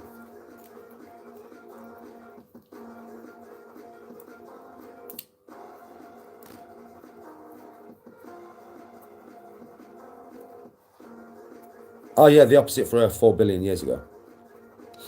Yeah, I know. The Earth was uninhabitable, bro. It was a burning ball of fucking volcanic activity, basically. Probably 1,000 degrees centigrade on the fucking planet. We didn't really have an atmosphere back then. But I'm not talking that, you know. I'm talking millions of years ago, like millions, not billions. If we lied to, you know, Venus could have been Earth like 100,000 years ago, and we destroyed it 100,000 years ago. If we lied to, Mars could have been like that 50,000 years ago, and we destroyed it 50,000 years ago, and we've been here for the last 50,000 years.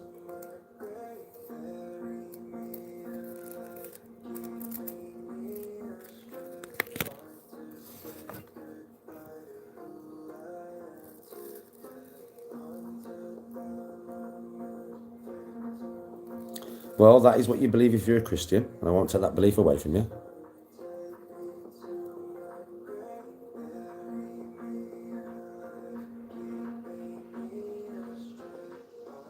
Bro, if we carry on fucking about with it, yes. But I think sooner or later there will be a reckoning, you know. Trust me.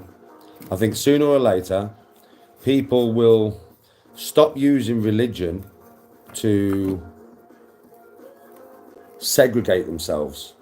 They'll stop using religion to look at differences between themselves. And when they can do that, yeah, then they'll start to look outward to what are the actual problems with the planet.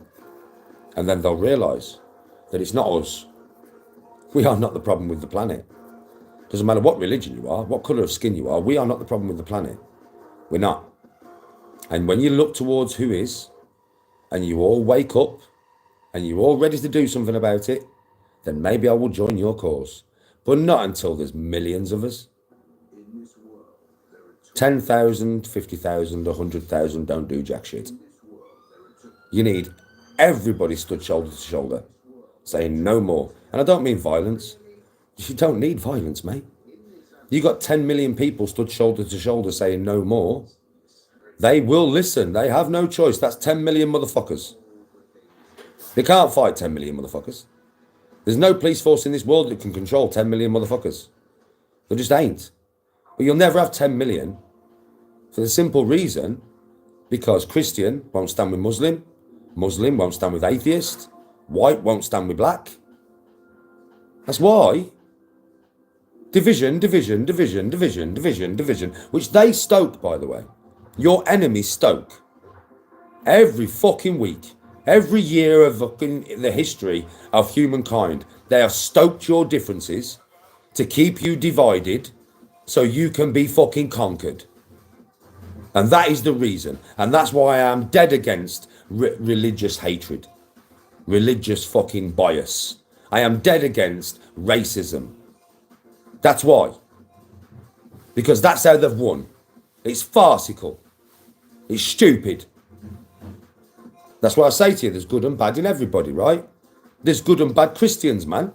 There's good and bad Muslims. There's good and bad atheists. There's good and bad pagans. There's good and bad white people. There's good and bad black people. There's good and bad Asian people. There's good and bad Chinese people. It doesn't fucking matter. There's good and bad in everybody. But if we can't agree on that, if we just can't agree on that fact alone, that we are all human, we are all brothers and sisters, and there's good and bad in everybody. It doesn't matter on the colour of your skin. It doesn't matter on your religion. There's just good and bad in everybody. If we can't agree on that fucking fact, we can never stand shoulder to shoulder, mate. And we can't change nothing. Nothing can be changed. Do you understand? Nothing.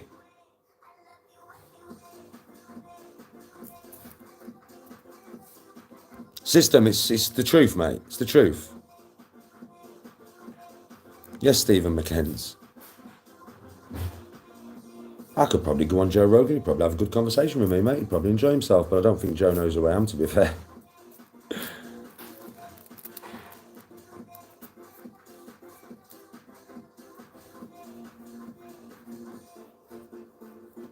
If everybody thought like me, yeah, right, we'd have a much better world, you know.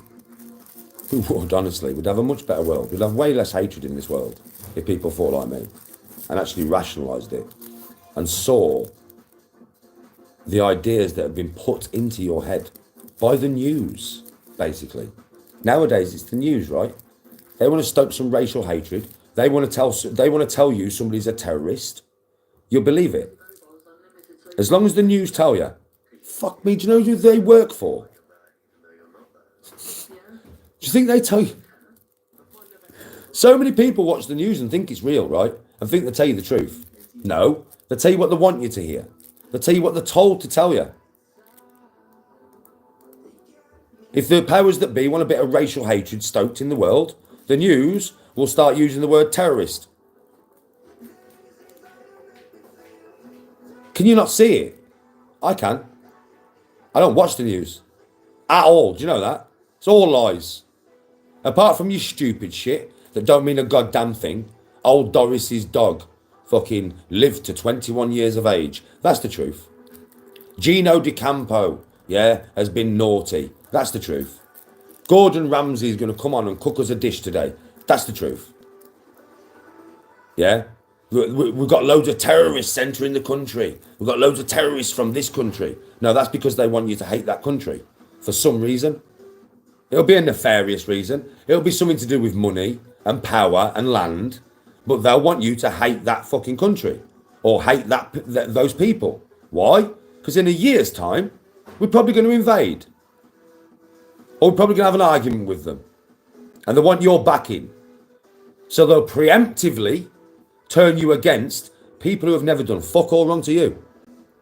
But you believe them, though. It's the news, innit? It's the news, innit? Tell you the truth, yeah?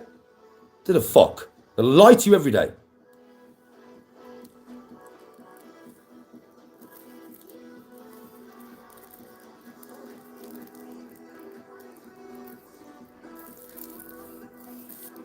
Oh, I'm not bothered, Stanley. I don't care.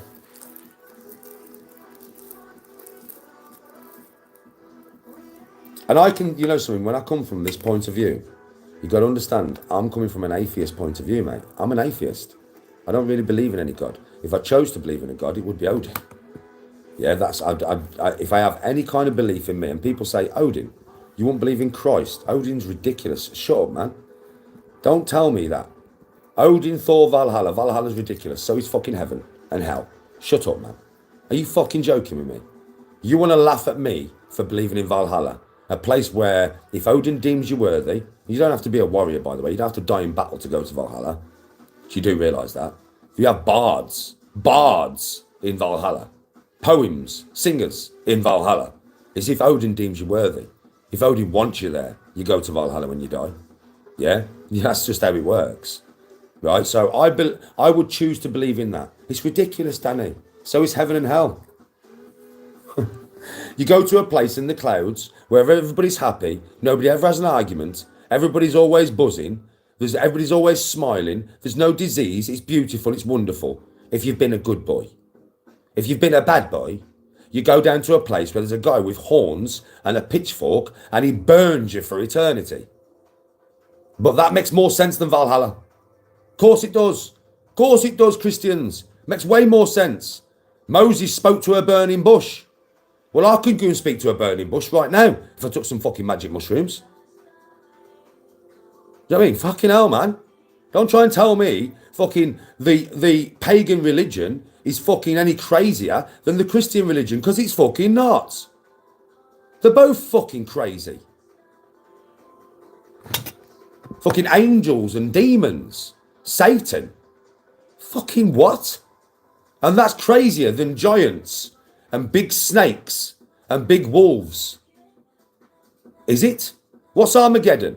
Armageddon is when hell crawls out, yeah, to fight heaven and the angels, right? The demons and all the people who have been burned come out in a big army to take over the earth, right? Yeah, and angels and God's chosen come and fight, right, for possession of the earth. That's Armageddon, yeah? What's Ragnarok? Ragnarok is all the hell and all of her legions from hell come out of hell, right? A big wolf called Fenrir swallows the fucking sun, right? And then a big snake called Jormungandr comes to fight. And out of Valhalla walks all the warriors, God's chosen, yeah, with all the Valkyries, the angels of Odin, to fight for the end of the fucking world. Is it not exactly the same? It's exactly the same, mush. Ragnarok and Armageddon is exactly the fucking same, man. Now, which religion came first? Paganism, bro. Odin, Woden. Do you know how many names he's had through history? First, way before Jesus, way before God. So which one's more real? Where did the story come from? Where did Armageddon, the story, come from? You know it came from the pagan religion. You know. Come on. But they're all a bit ridiculous, if you think about it, really. They're all a bit ridiculous, man.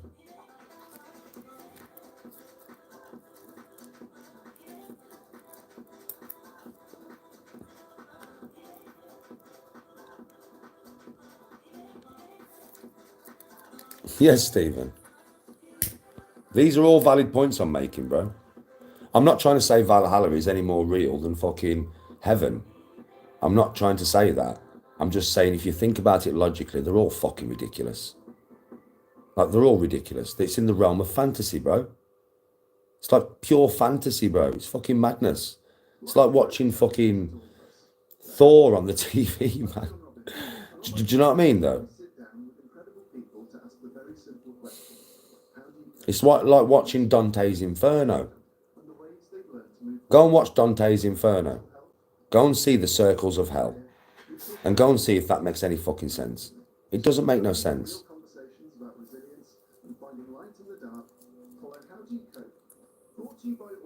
I use coconut oil for my beard.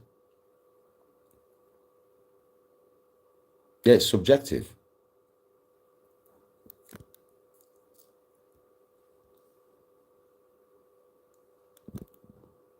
I personally think if a religion was abolished, people would be better. I don't think religion helps. I just don't. I think it hinders. Because it gives an excuse for your behaviours.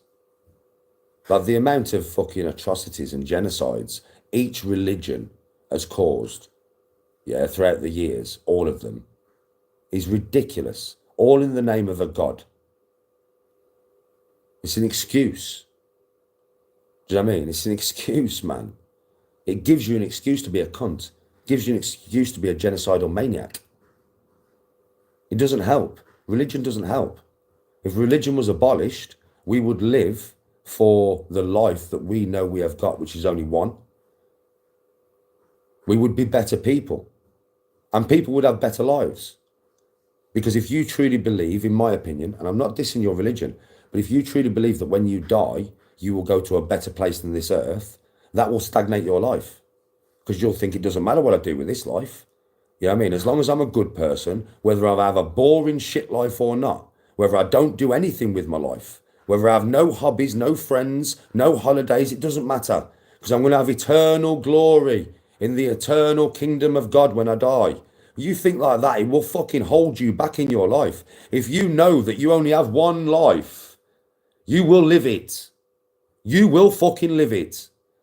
And if you can't blame God, or you can't use God whenever you fucking please, yeah, and you've got to take responsibility for your own actions all the time, yeah, then at the end of the day, you'll be a much more virtuous person. You just would, in my opinion.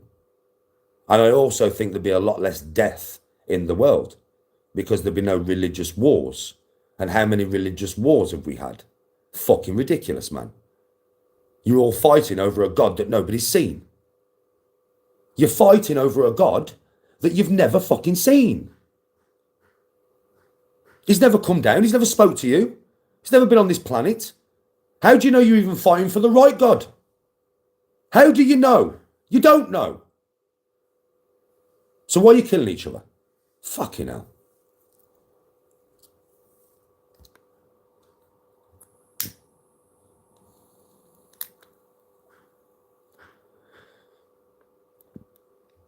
No, Sheena. No, Sheena. It wouldn't be like that. No, it wouldn't be like that, Sheena. Yes, you would still have sin, but you still have sin now. You still have sin now. But now sin is protected by organisations. If there's no organisations there to protect it, most sinning is done by the leaders of religious organisations, is it not? How many Catholic priests have messed with kids, right? How many?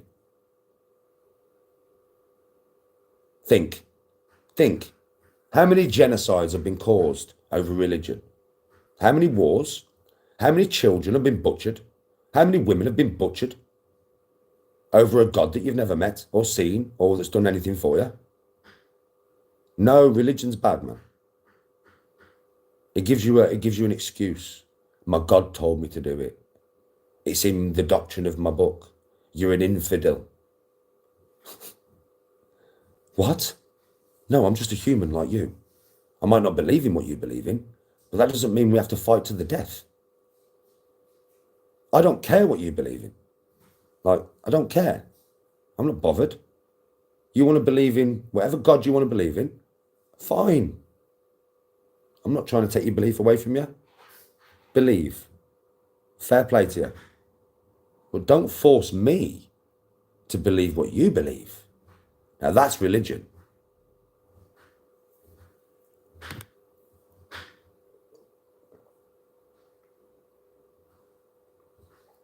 I agree with that, Husky. Yeah, I think I'd rather be Lilith. Jivan. Let's have a look what Jivan's saying. Now I can see you, Jivan.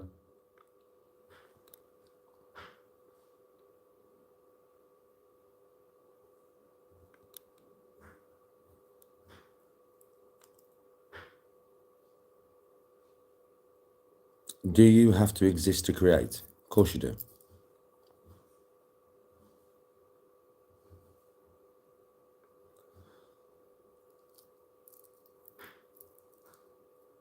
Jivan, I would agree with that.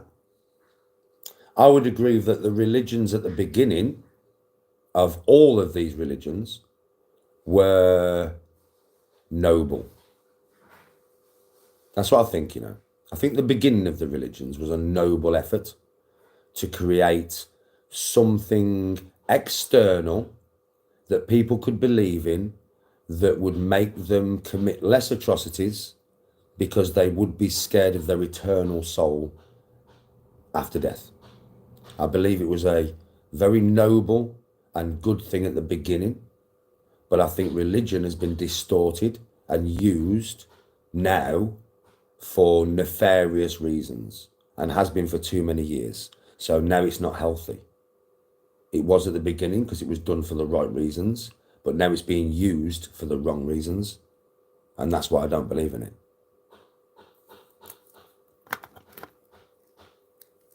Wesley? Well, you can make your own mind up on that from listening to me.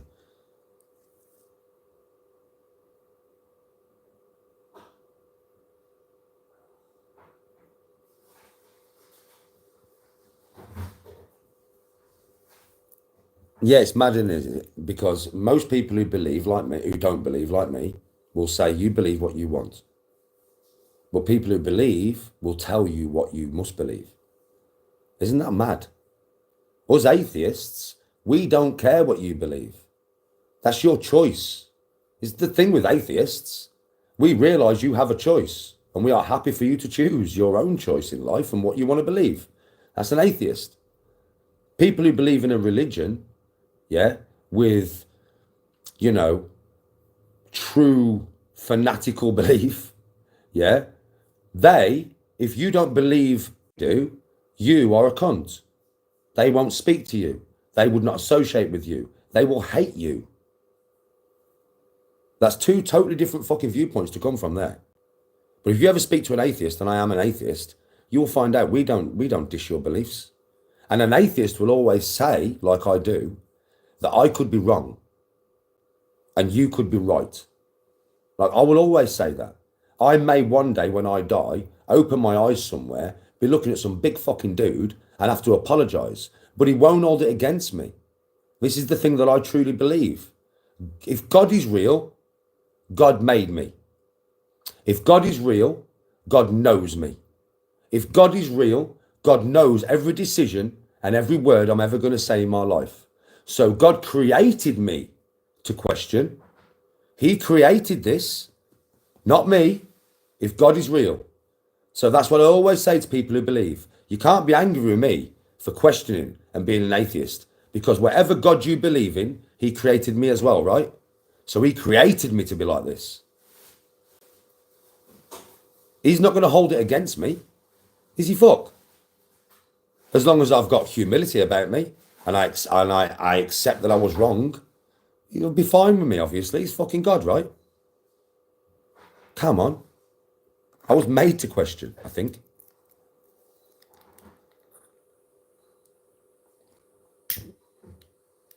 Nothing wrong with vegans, mate.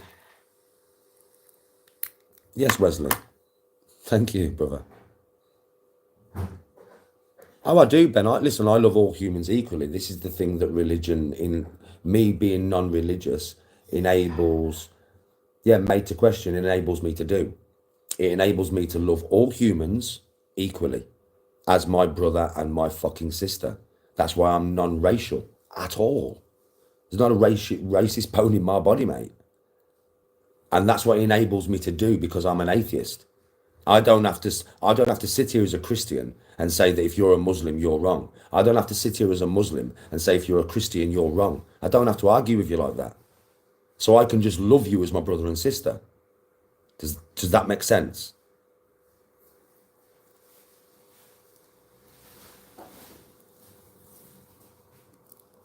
I don't believe in an afterlife, Ali, no.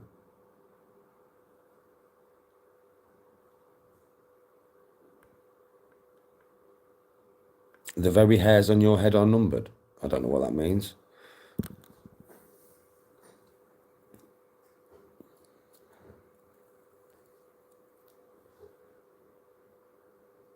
Well, God's grace and love. That's what you're saying to me in scripture. What I'm saying to you, bro. I was made to question. I was made to. One day I may find an answer. I might not find an answer. But I'll keep questioning until I fucking do. I'm trying to find an answer. It's not like I'm not trying. It's not like I've given up. Nah. I'm always trying to find new evidence. I'm always trying to find an answer. I'm always researching. I'm always broadening my horizons. I always listen to people who talk to me about scripture. I always listen to religious people. I have sat there before and listened to religious leaders talk. Because at the end of the day, it's always good to have information. Information is power. Without it, you're in darkness, mate. Trust me. Well, yeah, I know it's hard when God doesn't answer you. I used to be more... Yeah, always listen to the elders, bro. Always listen to the elders. The elders have always got a bit more knowledge than you and a bit more wisdom. And that's really the key to it, you know. People have a lot of wisdom. And as you get older, you gain wisdom. Every one of these grey hairs in my fucking beard is wisdom. that I've attained over the years through making mistakes usually, or witnessing mistakes and learning through other people making mistakes or making your own. That's really where wisdom comes from. It's a curse of the youth. Have you noticed this? The youth are cursed. Every adult watching me now was cursed as a youth, right? Every single one of you was cursed. Every person watching me now is cursed with the same disease when you are young. My children are cursed with the same disease. My dad would have been cursed with the same disease, and my mum, and your granddad, and your nan. We don't listen to our elders when we're young. We think we know better. Hence why we make so many fucking mistakes. Fuck up, destroy our lives, never get to a real... Listen, you might get 1% of the youth that listen to their fucking parents, because your parents have your best interests at heart. Your parents are the only people in your life that will ever want you to truly do better than them. Do you know that? I truly want my children to surpass me in every way. And in your life, you will only truly have your parents that want that for you.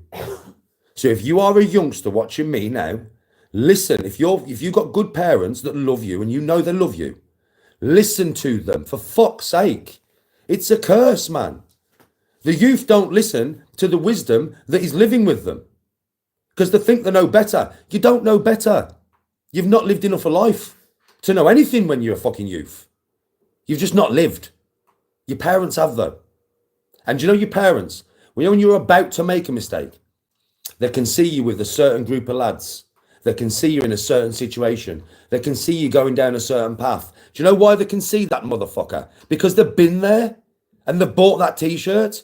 You're their child. They don't want to see you make them mistakes.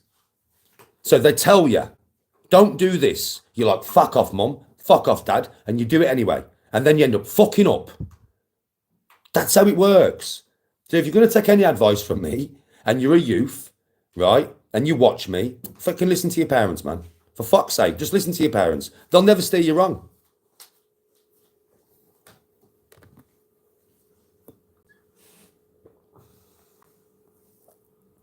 Oh, hello, Tina. I agree with that story, Tina. Oh, Wesley, I've had it with my own kids. Ethan's fucked up, mate, through not listening to his dad. Liam's fucked up through not listening to his dad. Anthony fucked up through not listening to his dad. I mean, literally. And kids are fucked up, mate. I'm going to stop at my mates. When you find out they're doing some fucking crazy shit. And I won't mind, but they don't learn it off the parents, mate. A lot of people always blame the parents if the kid does something wrong. It's not the parents' fault. I think they're learning this crazy shit off the fucking parents. Not if the parents love them, they're not. Because they wouldn't teach them this crazy shit. No, they're learning it off the fucking mates on the street, which you are warning them about. Week after week, month after month, you're pleading with them. Bro, I'm telling you, you don't want to be with them lads, man. I just know. I don't want to have to fucking ground you, like. I don't want to have to keep you in. But I swear to God, you're taking the piss. Do you know what I mean? I don't want you near them. Okay, Dad, I promise I won't get near them. A week later, they're fucking locked up in the police station, mate. Listened to you, didn't they? No, they lied to your face because that's what kids do. I promise, Dad. I won't go near him, Dad. I won't do this, Dad. I promise. Week later, fucking locked up in the police station, mate. Dickhead. Fucking dickhead. I should have listened to your dad. And this is the kicker. This is what really does me, right? All of my kids have witnessed the downfall of all of themselves over the years, haven't they, Bab? When they haven't listened to us, they haven't listened to me and Tony, and they've fucked up in the Bab. And they've all witnessed the downfall of each other, right? So they've seen it. They've been in the house when I'm having a go at one of them, and I'm saying, you will not do this, boy. No more. No fucking more. Okay, Dad, I promise. Right? A week later, they're in the police station. This is the older ones, yeah? The younger ones repeat it. It's like, are you fucking dumb? You've seen this happen with your brother. You've seen it with your own fucking eyes. You've seen me pleading with him.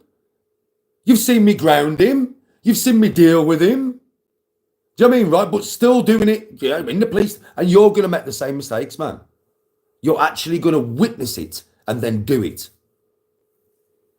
All because there is a curse inside 99% of children that are born on this fucking earth. There is a curse. And it's a little devil that lives in the brain. I will not listen to my mum and dad. My friends know better. I will not listen to my mum and dad. My 15-year-old mates know better. My 15-year-old mates know more. They love me more than my mum and dad. Oh, mate, it's so annoying. It's so annoying, right? It's a curse. And that's why I hope that there is some youngsters listening to me right now, because I know some of you will have escaped the algorithm. You will have lied about your age. And you watch me, right? Listen to your mum and dad. If they're good parents. If they're shit parents, no, don't listen to them.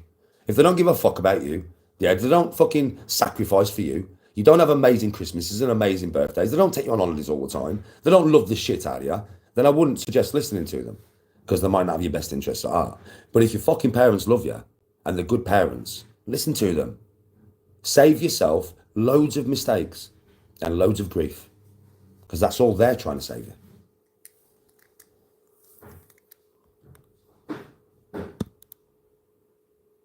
Yeah, Courtney, we're playing this fucking live.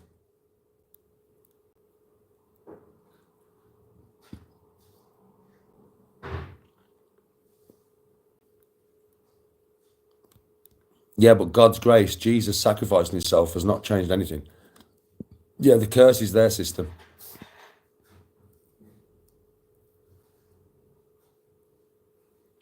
Yeah, Wesley, well, Ethan's done the same and Liam's done the same. They've made mistakes, but they've both got girlfriends now and they're both scaffolders and they're working and they're on the straight and narrow. And yeah, they've learned the lessons, but they may not have had to learn so many fucking lessons if they would have just listened to dad in the first place. I want my sons to surpass me. I want my sons to be greater than me, obviously. Or every dad does. True father who loves his kids wants his kids to surpass him. So the advice that I'm always trying to give them is so that they have a better, easier life than me. Yes, Wesley. Yeah, I used to be a scaffolder, Michael. A few years ago now still, but yeah, I used to do that, bro. No, they don't like listening to the parents.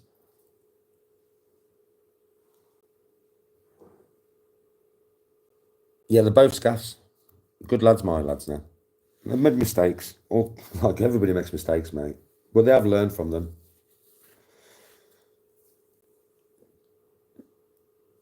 Yes, Michael.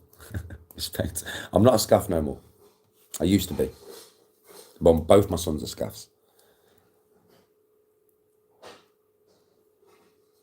Scaffolding's a hard job, bruv. It's a hard job. It's not too bad in the summer, man. But in the winter, yeah, when all that shit's iced up and you got to throw 21s around all day, yeah, with them just being iced and freezing cold, that's when it's not nice. I'll tell you straight. Anybody who's done scaffing knows this, mate. In the winter, when all the kit is fucking freezing, yeah, it's not nice. So if it's covered in ice, mate, you go into work and everything's covered in snow. It's like, oh my fucking God. I swear to God, it's like, oh my God.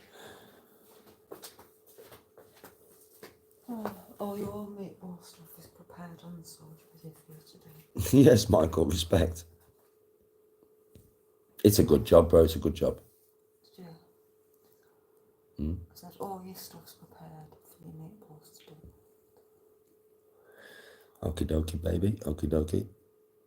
Yeah, snow and ice, mate. It's fucking horrible. Oh, do you know on this? Try training dogs in the snow. I bet they just want to eat it, Husky. I bet they won't listen to you. Dogs just want to eat snow, don't they? I don't know what it is about snow and dogs, but they just want to eat that shit. You know when you're going to play golf next week, James and Caleb? That Saturday, I ain't coming. Why? Because I saw Laura and it's Lynn's 70th birthday. How is it? In the vine. Okay. So you're going to a birthday party in the vine? No fighting. No fucking fighting. I get a phone call on the golf course and you keep ringing me and I'm like, I'll pick up the phone and, Daddy, I've been brawling. I'm going to be like, Tone, you take the piss, man. I'm going to be like, I told you to come to golf. How much you drunk? And how many people you had a fight with? I had a fight with 4 geezers. 2 of them bouncers, Danny. Oh, fuck's sake, Tone. Who won? I did. Mate, I'm telling you, don't fuck about with that woman, mate. I swear. I'll go up there and I swear I'll see 10 geezers hiding behind each other, man, while she's chasing them around with a fucking flip-flop. Fuck off. I swear.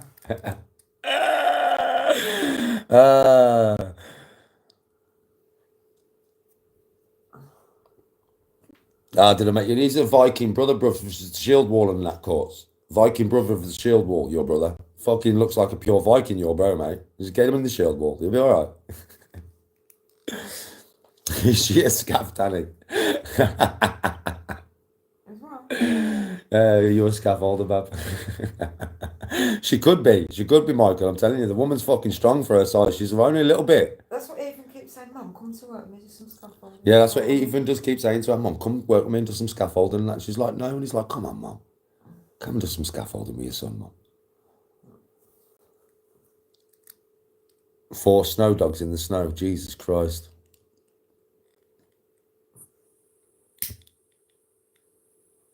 Nice name. But my name, Dan. Just a normal name.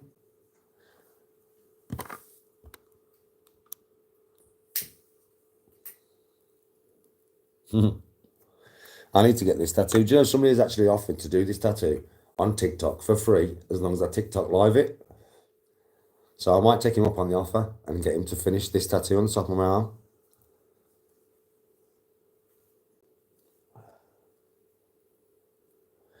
You've got the tattoo book again. You've got 11. You've got fucking 11 tattoos, Husky. Where? Fucking 11. You must be covered. You must be absolutely covered in tats, man. No, literally, you must be covered, right? You must have them all up your legs, back. I mean, fucking hell. Arms, shoulders.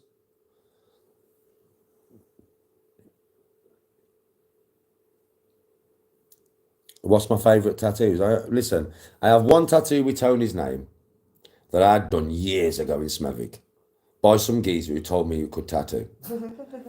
So he come round to my house. He was like, Danny, I swear to God, man, I'm fucking sick of tattooing. I'm sick. I've been practicing for 12 months and that, yeah?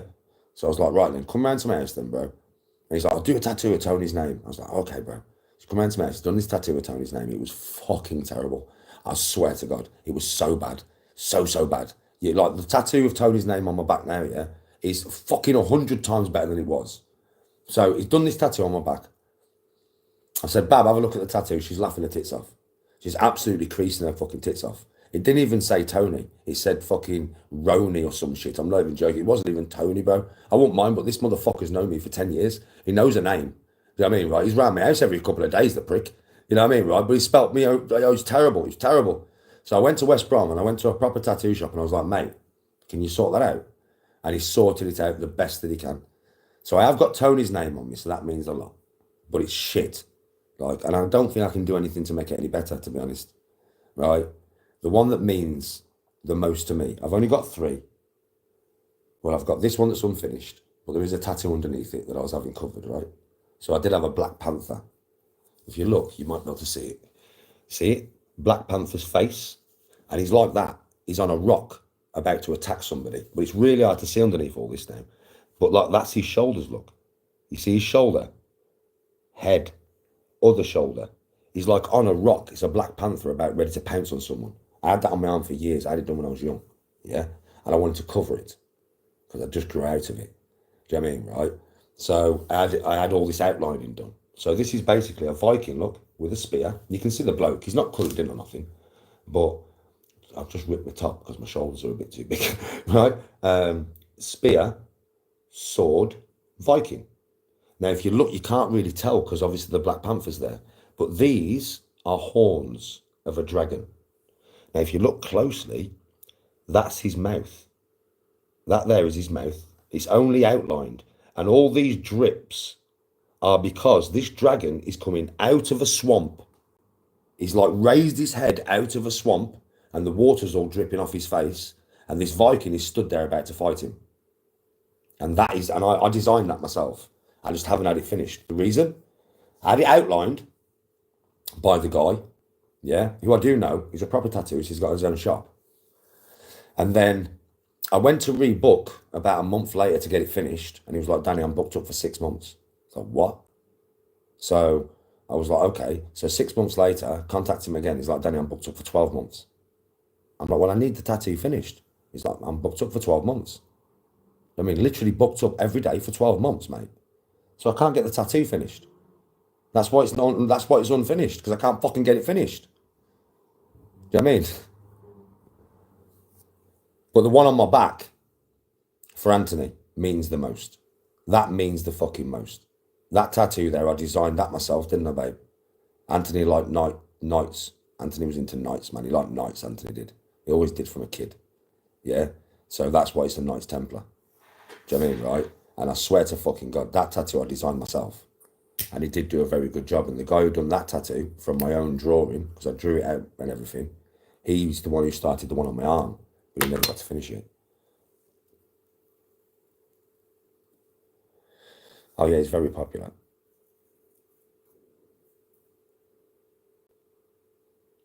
Yeah, it's fully booked for a year, bro. Fully fucking booked.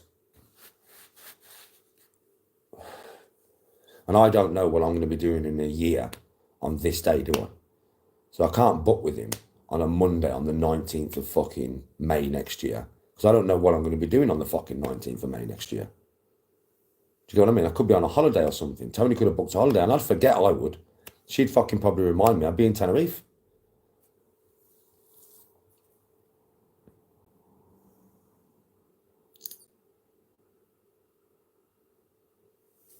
I'll show you the one on my back. Because a lot of you haven't seen this, have you? I'll show you the ones on my back. Let's see if I can get you in a position where you'll be able to see. Yeah, I'll take you in here actually, because this is the position where I can just put the camera up at my height and I can lean my shoulders into it. I'll show you the ones on the back.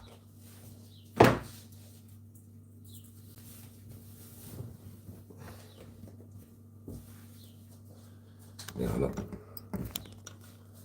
They're the ones on the back. You can see them there, boy. Can you? Yeah, you can.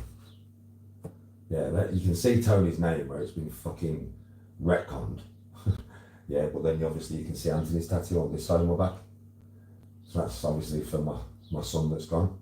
I designed that. And Neil, the guy who started this on my arm, he done that. Do you know what I mean? But I can't obviously get that finished on my arm, innit? And then Tony's name's here, innit? But that was fucked up, man. Tony's name was fucked up, man. Proper fucked up, you know.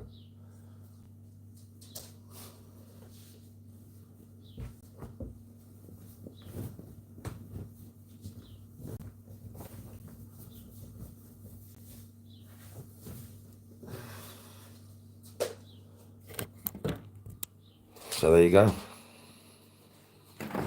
Yeah, it's cool, dude. I don't think you've ever seen it like that before, have you? Oh yeah, that means a lot to me, that tattoo.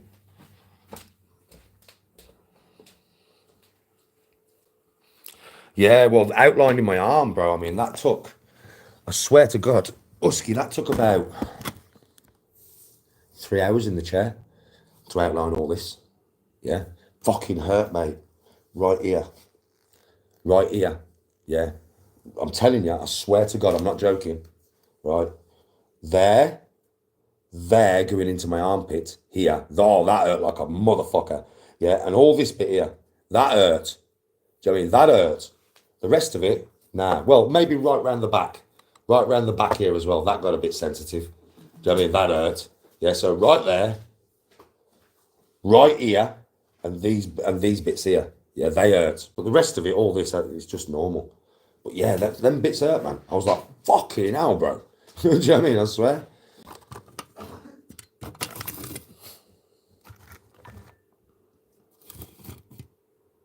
You just take the pain, bro. The one on my back, mate, when he got up to my trap here, yeah, and to my outer shoulder blade, it's on this side, innit?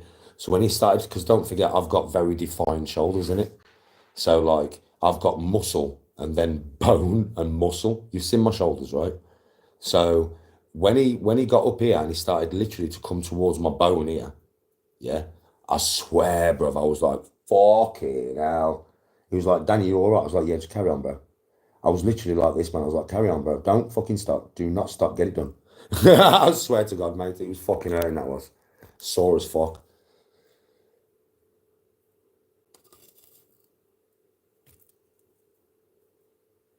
What golf balls do I use? Pro Vs most of the time. I have certain balls that I use when I'm practicing. So I use my red balls, my Strixon soft feel, right? Or I use like TP5s. Yeah. Always with a soft. So whatever ball I use, I never use a hard ball. Okay. When I'm in competition, I use either my Strixon soft feel or Pro V1s. And it all depends on the course. It all depends on the course, bro. So if it all depends on the greens, it's not really the course. Yeah. Most time, Pro V1s do the job, right? They can handle any course, really. The only time I use my Strixons, yeah, my red ones, right, nowadays, is if I'm on a course where I want a little bit more bounce. I don't want as much spin on the ball. Then I'll use my red ones. Because there's some courses where the greens are what I would call hyper receptive. Do you know what I mean? Right. So if I'm causing a lot of spin off a Pro V1, I'm going to get no skip at all. And a lot of shots that I play, depends on what I play, but a lot of shots I play rely on that skip, stop, boom. Sometimes when I'm playing on a really soft green and I'm playing with spin, that fucker's spinning back on me all day. All fucking day, mate. And it does my nutting. Do you know what I mean? Because I create a lot of spin with Pro V1s.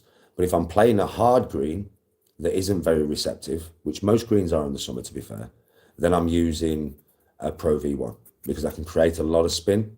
And on a hard green where it doesn't want to stop, I need as much spin as possible.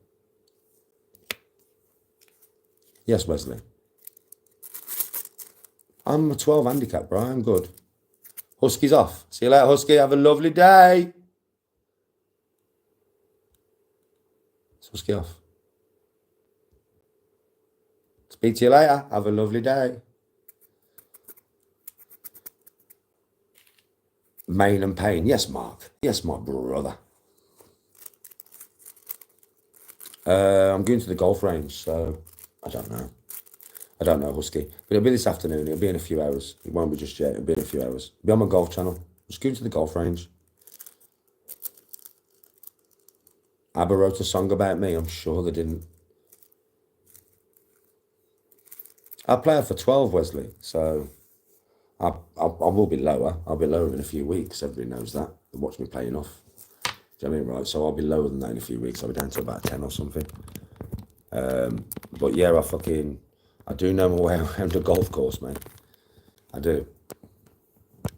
How did I get into golf? My dad when I was little. Got you planning your next tat.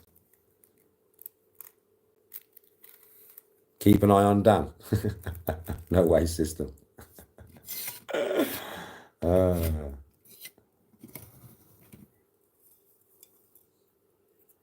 Yeah, golf's what I do, bro, really. Inside me, right now, is a 5 handicap. If Pro Bro was in here, Pro Bro would say definitely 100%. I have the shots within my game to be a 5 handicap, bro. Right now. I just need to get my consistency up by about 10%. That's all I need, you know. I don't need no more shots. I have fucking bare. Everybody knows this. I have every shot you could ever think of. I even have super flops. A lot of people laugh because they don't know about golf when I say super flops. But if you play golf, you know what a super flop is. And people see me play them all the time. I literally, bruv, all the fucking time. Innit, folks? I go over trees that are right in front of me, bro, and put that fucker right next to the pin with a super flop from 20 yards away. Full swing. I swear, right up in the air, drop and stop. That's a super flop. People see me do it all the time. People laugh when I say it. A flop is a flop. A flop is a normal shot. It's a golf shot. A flop is a high shot, yeah, that will drop, usually bounce once and stop. A super flop will go really up in the air and come down vertically and just stop. That's a super flop. There is a difference. I mean, there is a difference.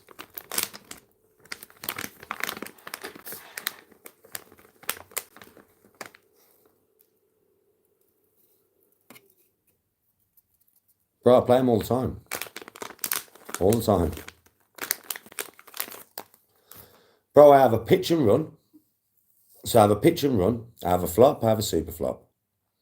I have a normal loft wedge bounce, where I can make it bounce a certain amount of times and stop. Then I have pure back spin, side spin, top spin. I have a different trajectory for every club. It's no joke, bro. People watch me do it all the time. I play loads of different shots around the greens, right? I play chip and runs. I play fucking lob shots. I mean, I have a massive shot repertoire, bro. Honestly. People see me doing this shit all the time on the golf course. I'm always playing different fucking mad shit. When I explain to the camera, I do explain it a lot as well. So people, like, I explain what I'm going to do and then I do it. It's like not a fluke. Do you get what I mean? It's not a fluke when you tell the camera exactly what you're going to do and then you do it. It's not a fluke, is it? I'm doing what I'm saying I'm going to do. I'm just explaining to you how to do it. There's so many different ways around the greens to use a wedge. Soft grip, hard grip, wrists, no wrists, backspin, no spin, bounce, high, low, pitch. There's so many, all with this club. So say with this club, 54-degree wedge, right? I can play all of those shots. Every shot I've just said to you, I can play with this club. Just this club alone. I don't need another club. Because I change the lie angle. I change the position of my fucking hands. I open the face. I bring my hands forward. I move my hands back. I change the fucking club. I literally do this with it. This is what I'm doing with a wedge around the greens. This is what I'm doing. This all creates a different flight and a different shot. And if you think about how many movements are involved, I can move it to there and it'll be a different shot than if I move it to there. If I move it to there, it'll be a different shot. If I move it to there, different shot. If I tilt the handle back, different shot. If I tilt the handle forward, different shot. If I super tilt the handle for a super flop, which is like that, that's how I play a super flop, by the way. That's why you can imagine it goes straight off the face, straight up, and then comes straight down. It only goes a certain distance, yeah? But then if I want to play a super flop that's a bit lower, that will check, all I'll do is I'll keep that like that, yeah? I'll keep the club face like that. And then all I'll do is just tilt my hands slightly forward. And it'll still be a super flop, but it'll have a little bit of front bounce. If I wanted to have backspin as a super flop, I'll bring my hands further back and I'll expose the sole, but I'll bring the ball right back in my stance, so it's off my back foot, yeah? And I'll come down hard and steep, and that will create so much backspin you don't understand, yeah? That's just one club, isn't it? When you have all that in your head that you can do, it makes things a bit easier.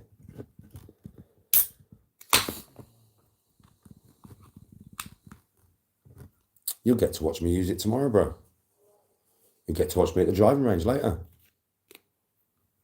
The thing is with me is, because I changed my swing so much, I am basically looking for the perfect swing in it. So I'm constantly changing stuff, bro. And when you change stuff, it knocks things out of your game. You become less consistent at things, obviously, because you're changing stuff. So I've had my driver for 15 years, and my driver, I can bang 300 yards at will, which is over there. I had a new driver about a month ago. I forget his name, Martin, yeah, who lives in the Philippines. His name's FFM on YouTube, right? And we discussed what driver I wanted. And Martin worked out my swing speed, and we discussed the shaft and everything. And he got me the driver he offered it. I didn't ask him. He offered it. But then we discussed it and he sent me the driver. Now, when I got that driver, it is so different to fucking my own driver that I couldn't use it, bro. So all the videos I'm putting on my channel now, they're from when I couldn't use the driver. And it was killing me, bro. It was killing my game. I mean, I was still under 90 every time I played. Yeah, but it was killing my game. I've got about another 4 videos to upload yet. Yeah, right, of about 4 more games that are over a month ago. Do you know what I mean? It's just I've been on my phone for that long. Yeah. And you're going to get to see the difference from then to now. Now, that's only a month ago, bro. So when you see me playing from now, yeah, and then you see the videos that I'll be uploading all week, it'll take me till the end of the week to get all the videos uploaded from about 5 weeks ago. Yeah, I'm not joking. They're that long ago, right? Because I played at a course for ages, didn't I? I did videos and I didn't upload the course. So I kept them all, but my phone's full. So I'm uploading them all. So by the end of this week coming, I will have uploaded the videos of when I was struggling, right? And then you'll get to see me play now. So a month later, it's chalk and cheese, mate. It's fucking chalk and cheese. It really is.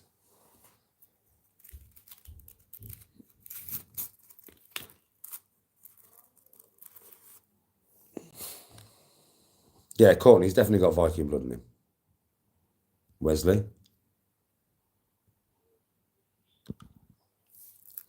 Oh, Wesley, I'm not just really into it, bro. I'm into a point with golf where I'm going to smash it completely out the park. I'll never be as good as pro, bro. I'll never be as good as pro, bro.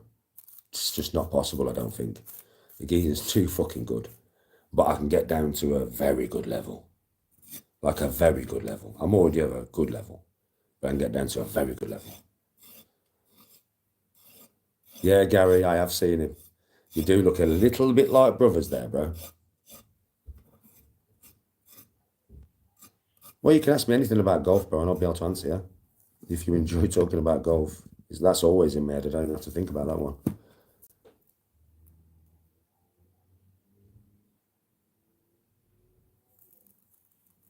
Gav? That's why I can teach people so well, Wesley. That's why I'm so good at teaching people to play golf, because I have knowledge. I said this yesterday on, I think I said it on TikTok, I think. Well, I don't know if I said it on YouTube.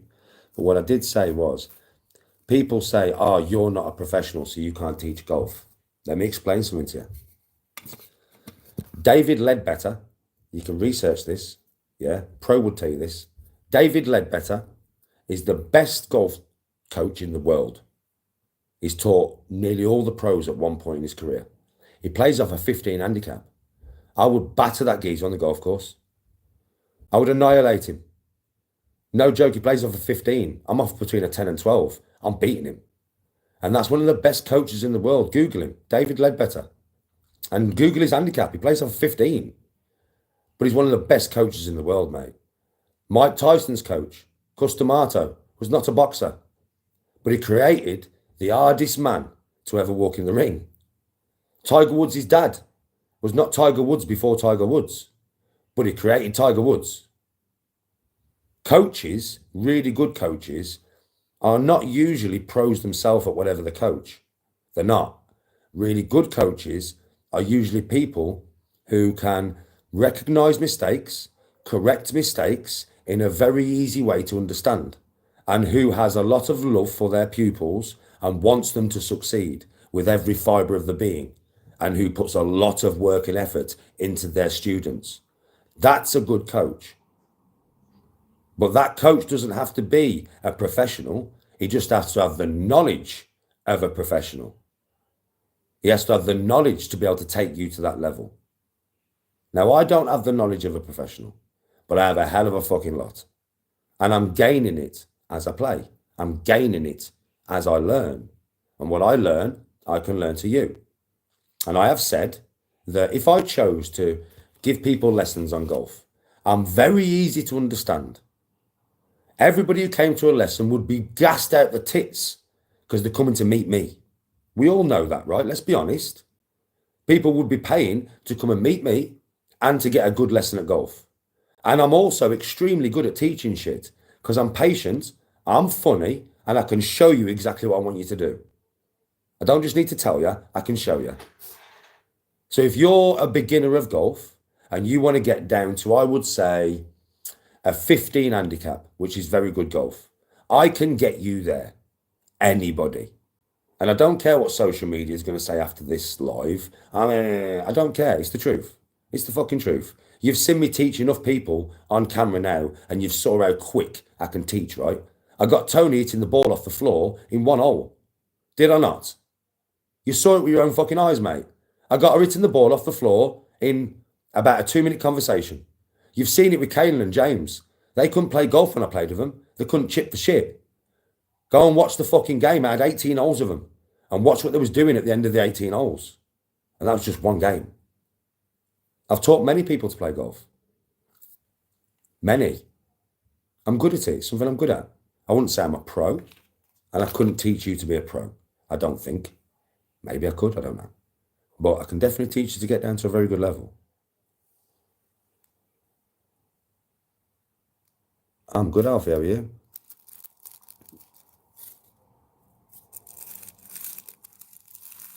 I'm a 12 handicap. I'm not a 16, mate. I'm a 12.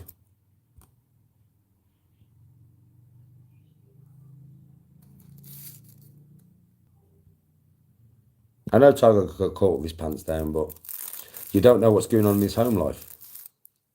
To be honest, Tiger's missus, not being bad, I'm not going to say anything negative about the woman, but to me, she looked like the type of woman that you would have to beg for some bedroom time. She just looks like that kind of woman. Do you know what I mean? She just looks like that kind of woman. Yeah. So Tiger Woods probably just was not getting what he needed at home. So he went and got it elsewhere. Do you know what I mean? Do you know what I mean? Bab, get on top of me. I'm playing golf tomorrow. I'm playing golf for £10 million. Yeah, get on top of me, Bab. No. It's not your birthday. Fucking-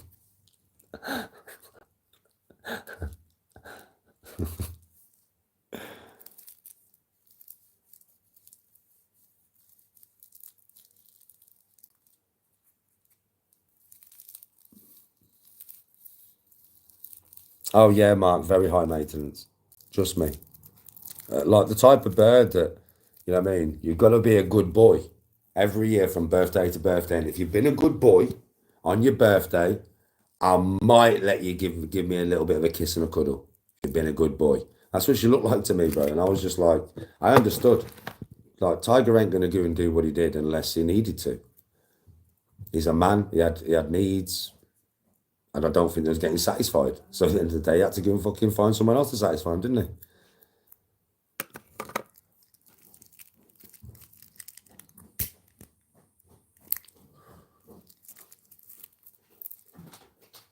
When it was just giving me a fashion to stuff that's just quite. I know, Alfie. I know. It's a beautiful place, El Medano, bro. Well, from Golf de Sur to Los Abrigos to El Medano, they're all nice. It's once you get to Los Americas sides that it's a shithole. Well, it's not a shithole. I mean, Costa Rica and that, it's nice, but it's just the night time. It's just not a good place.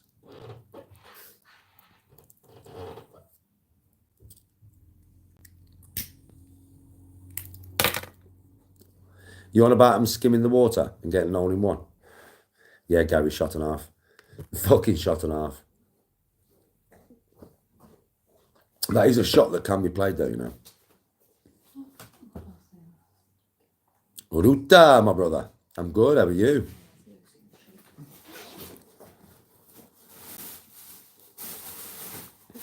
I got rid of it, Jake. Too much negativity on there, mate.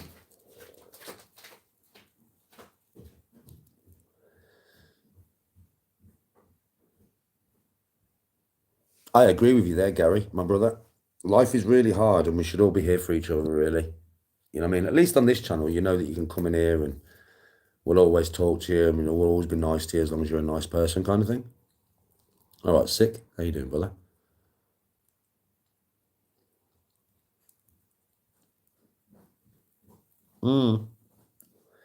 Yeah, Alfie, I did. Good, man. Yeah, everybody takes the piss, man. John Daly. Do you know what everybody says to me? You could never be a professional golfer because you smoke. What? What? Okay. You drink beer. Huh? You ever watched John Daly play golf? Motherfucker's pissed. He's actually pissed.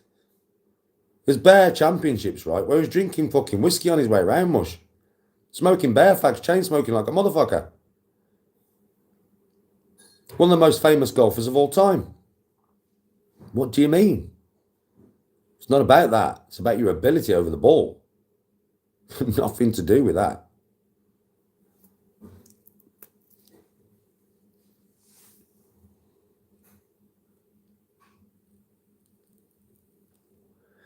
I know, Alfie. Let him chat the bag of was. And me, Gary. You know I am. And me, my brother. You know that, Gary, man. You know what I'm like. I'm always here for anybody. If somebody comes in chat and they're like, Danny, I'm struggling, I'm like, right then, what's the matter, bro? Or what's the matter, sis? Depends.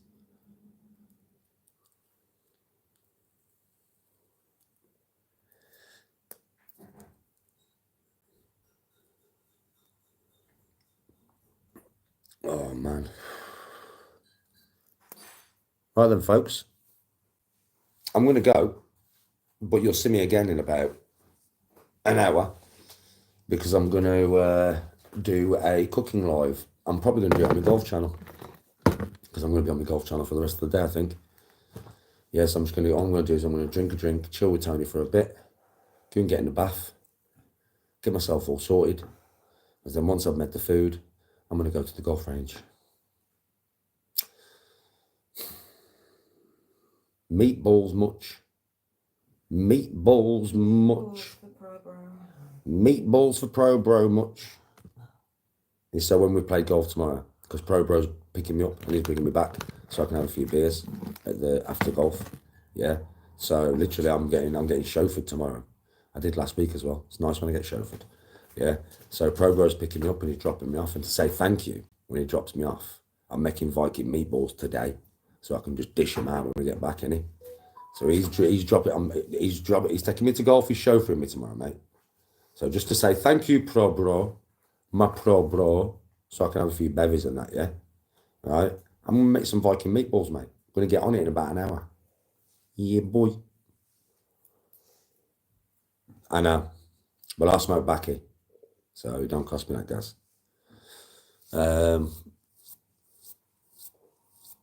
Dan, keep going, my brother. Very proud of you, by the way. He's still stopped smoking. He's still fucking smashing it. I'll see you on the cooking live on my golf channel. Peace. See you in a bit. Yeah, buddy. Thanks for watching. Much love.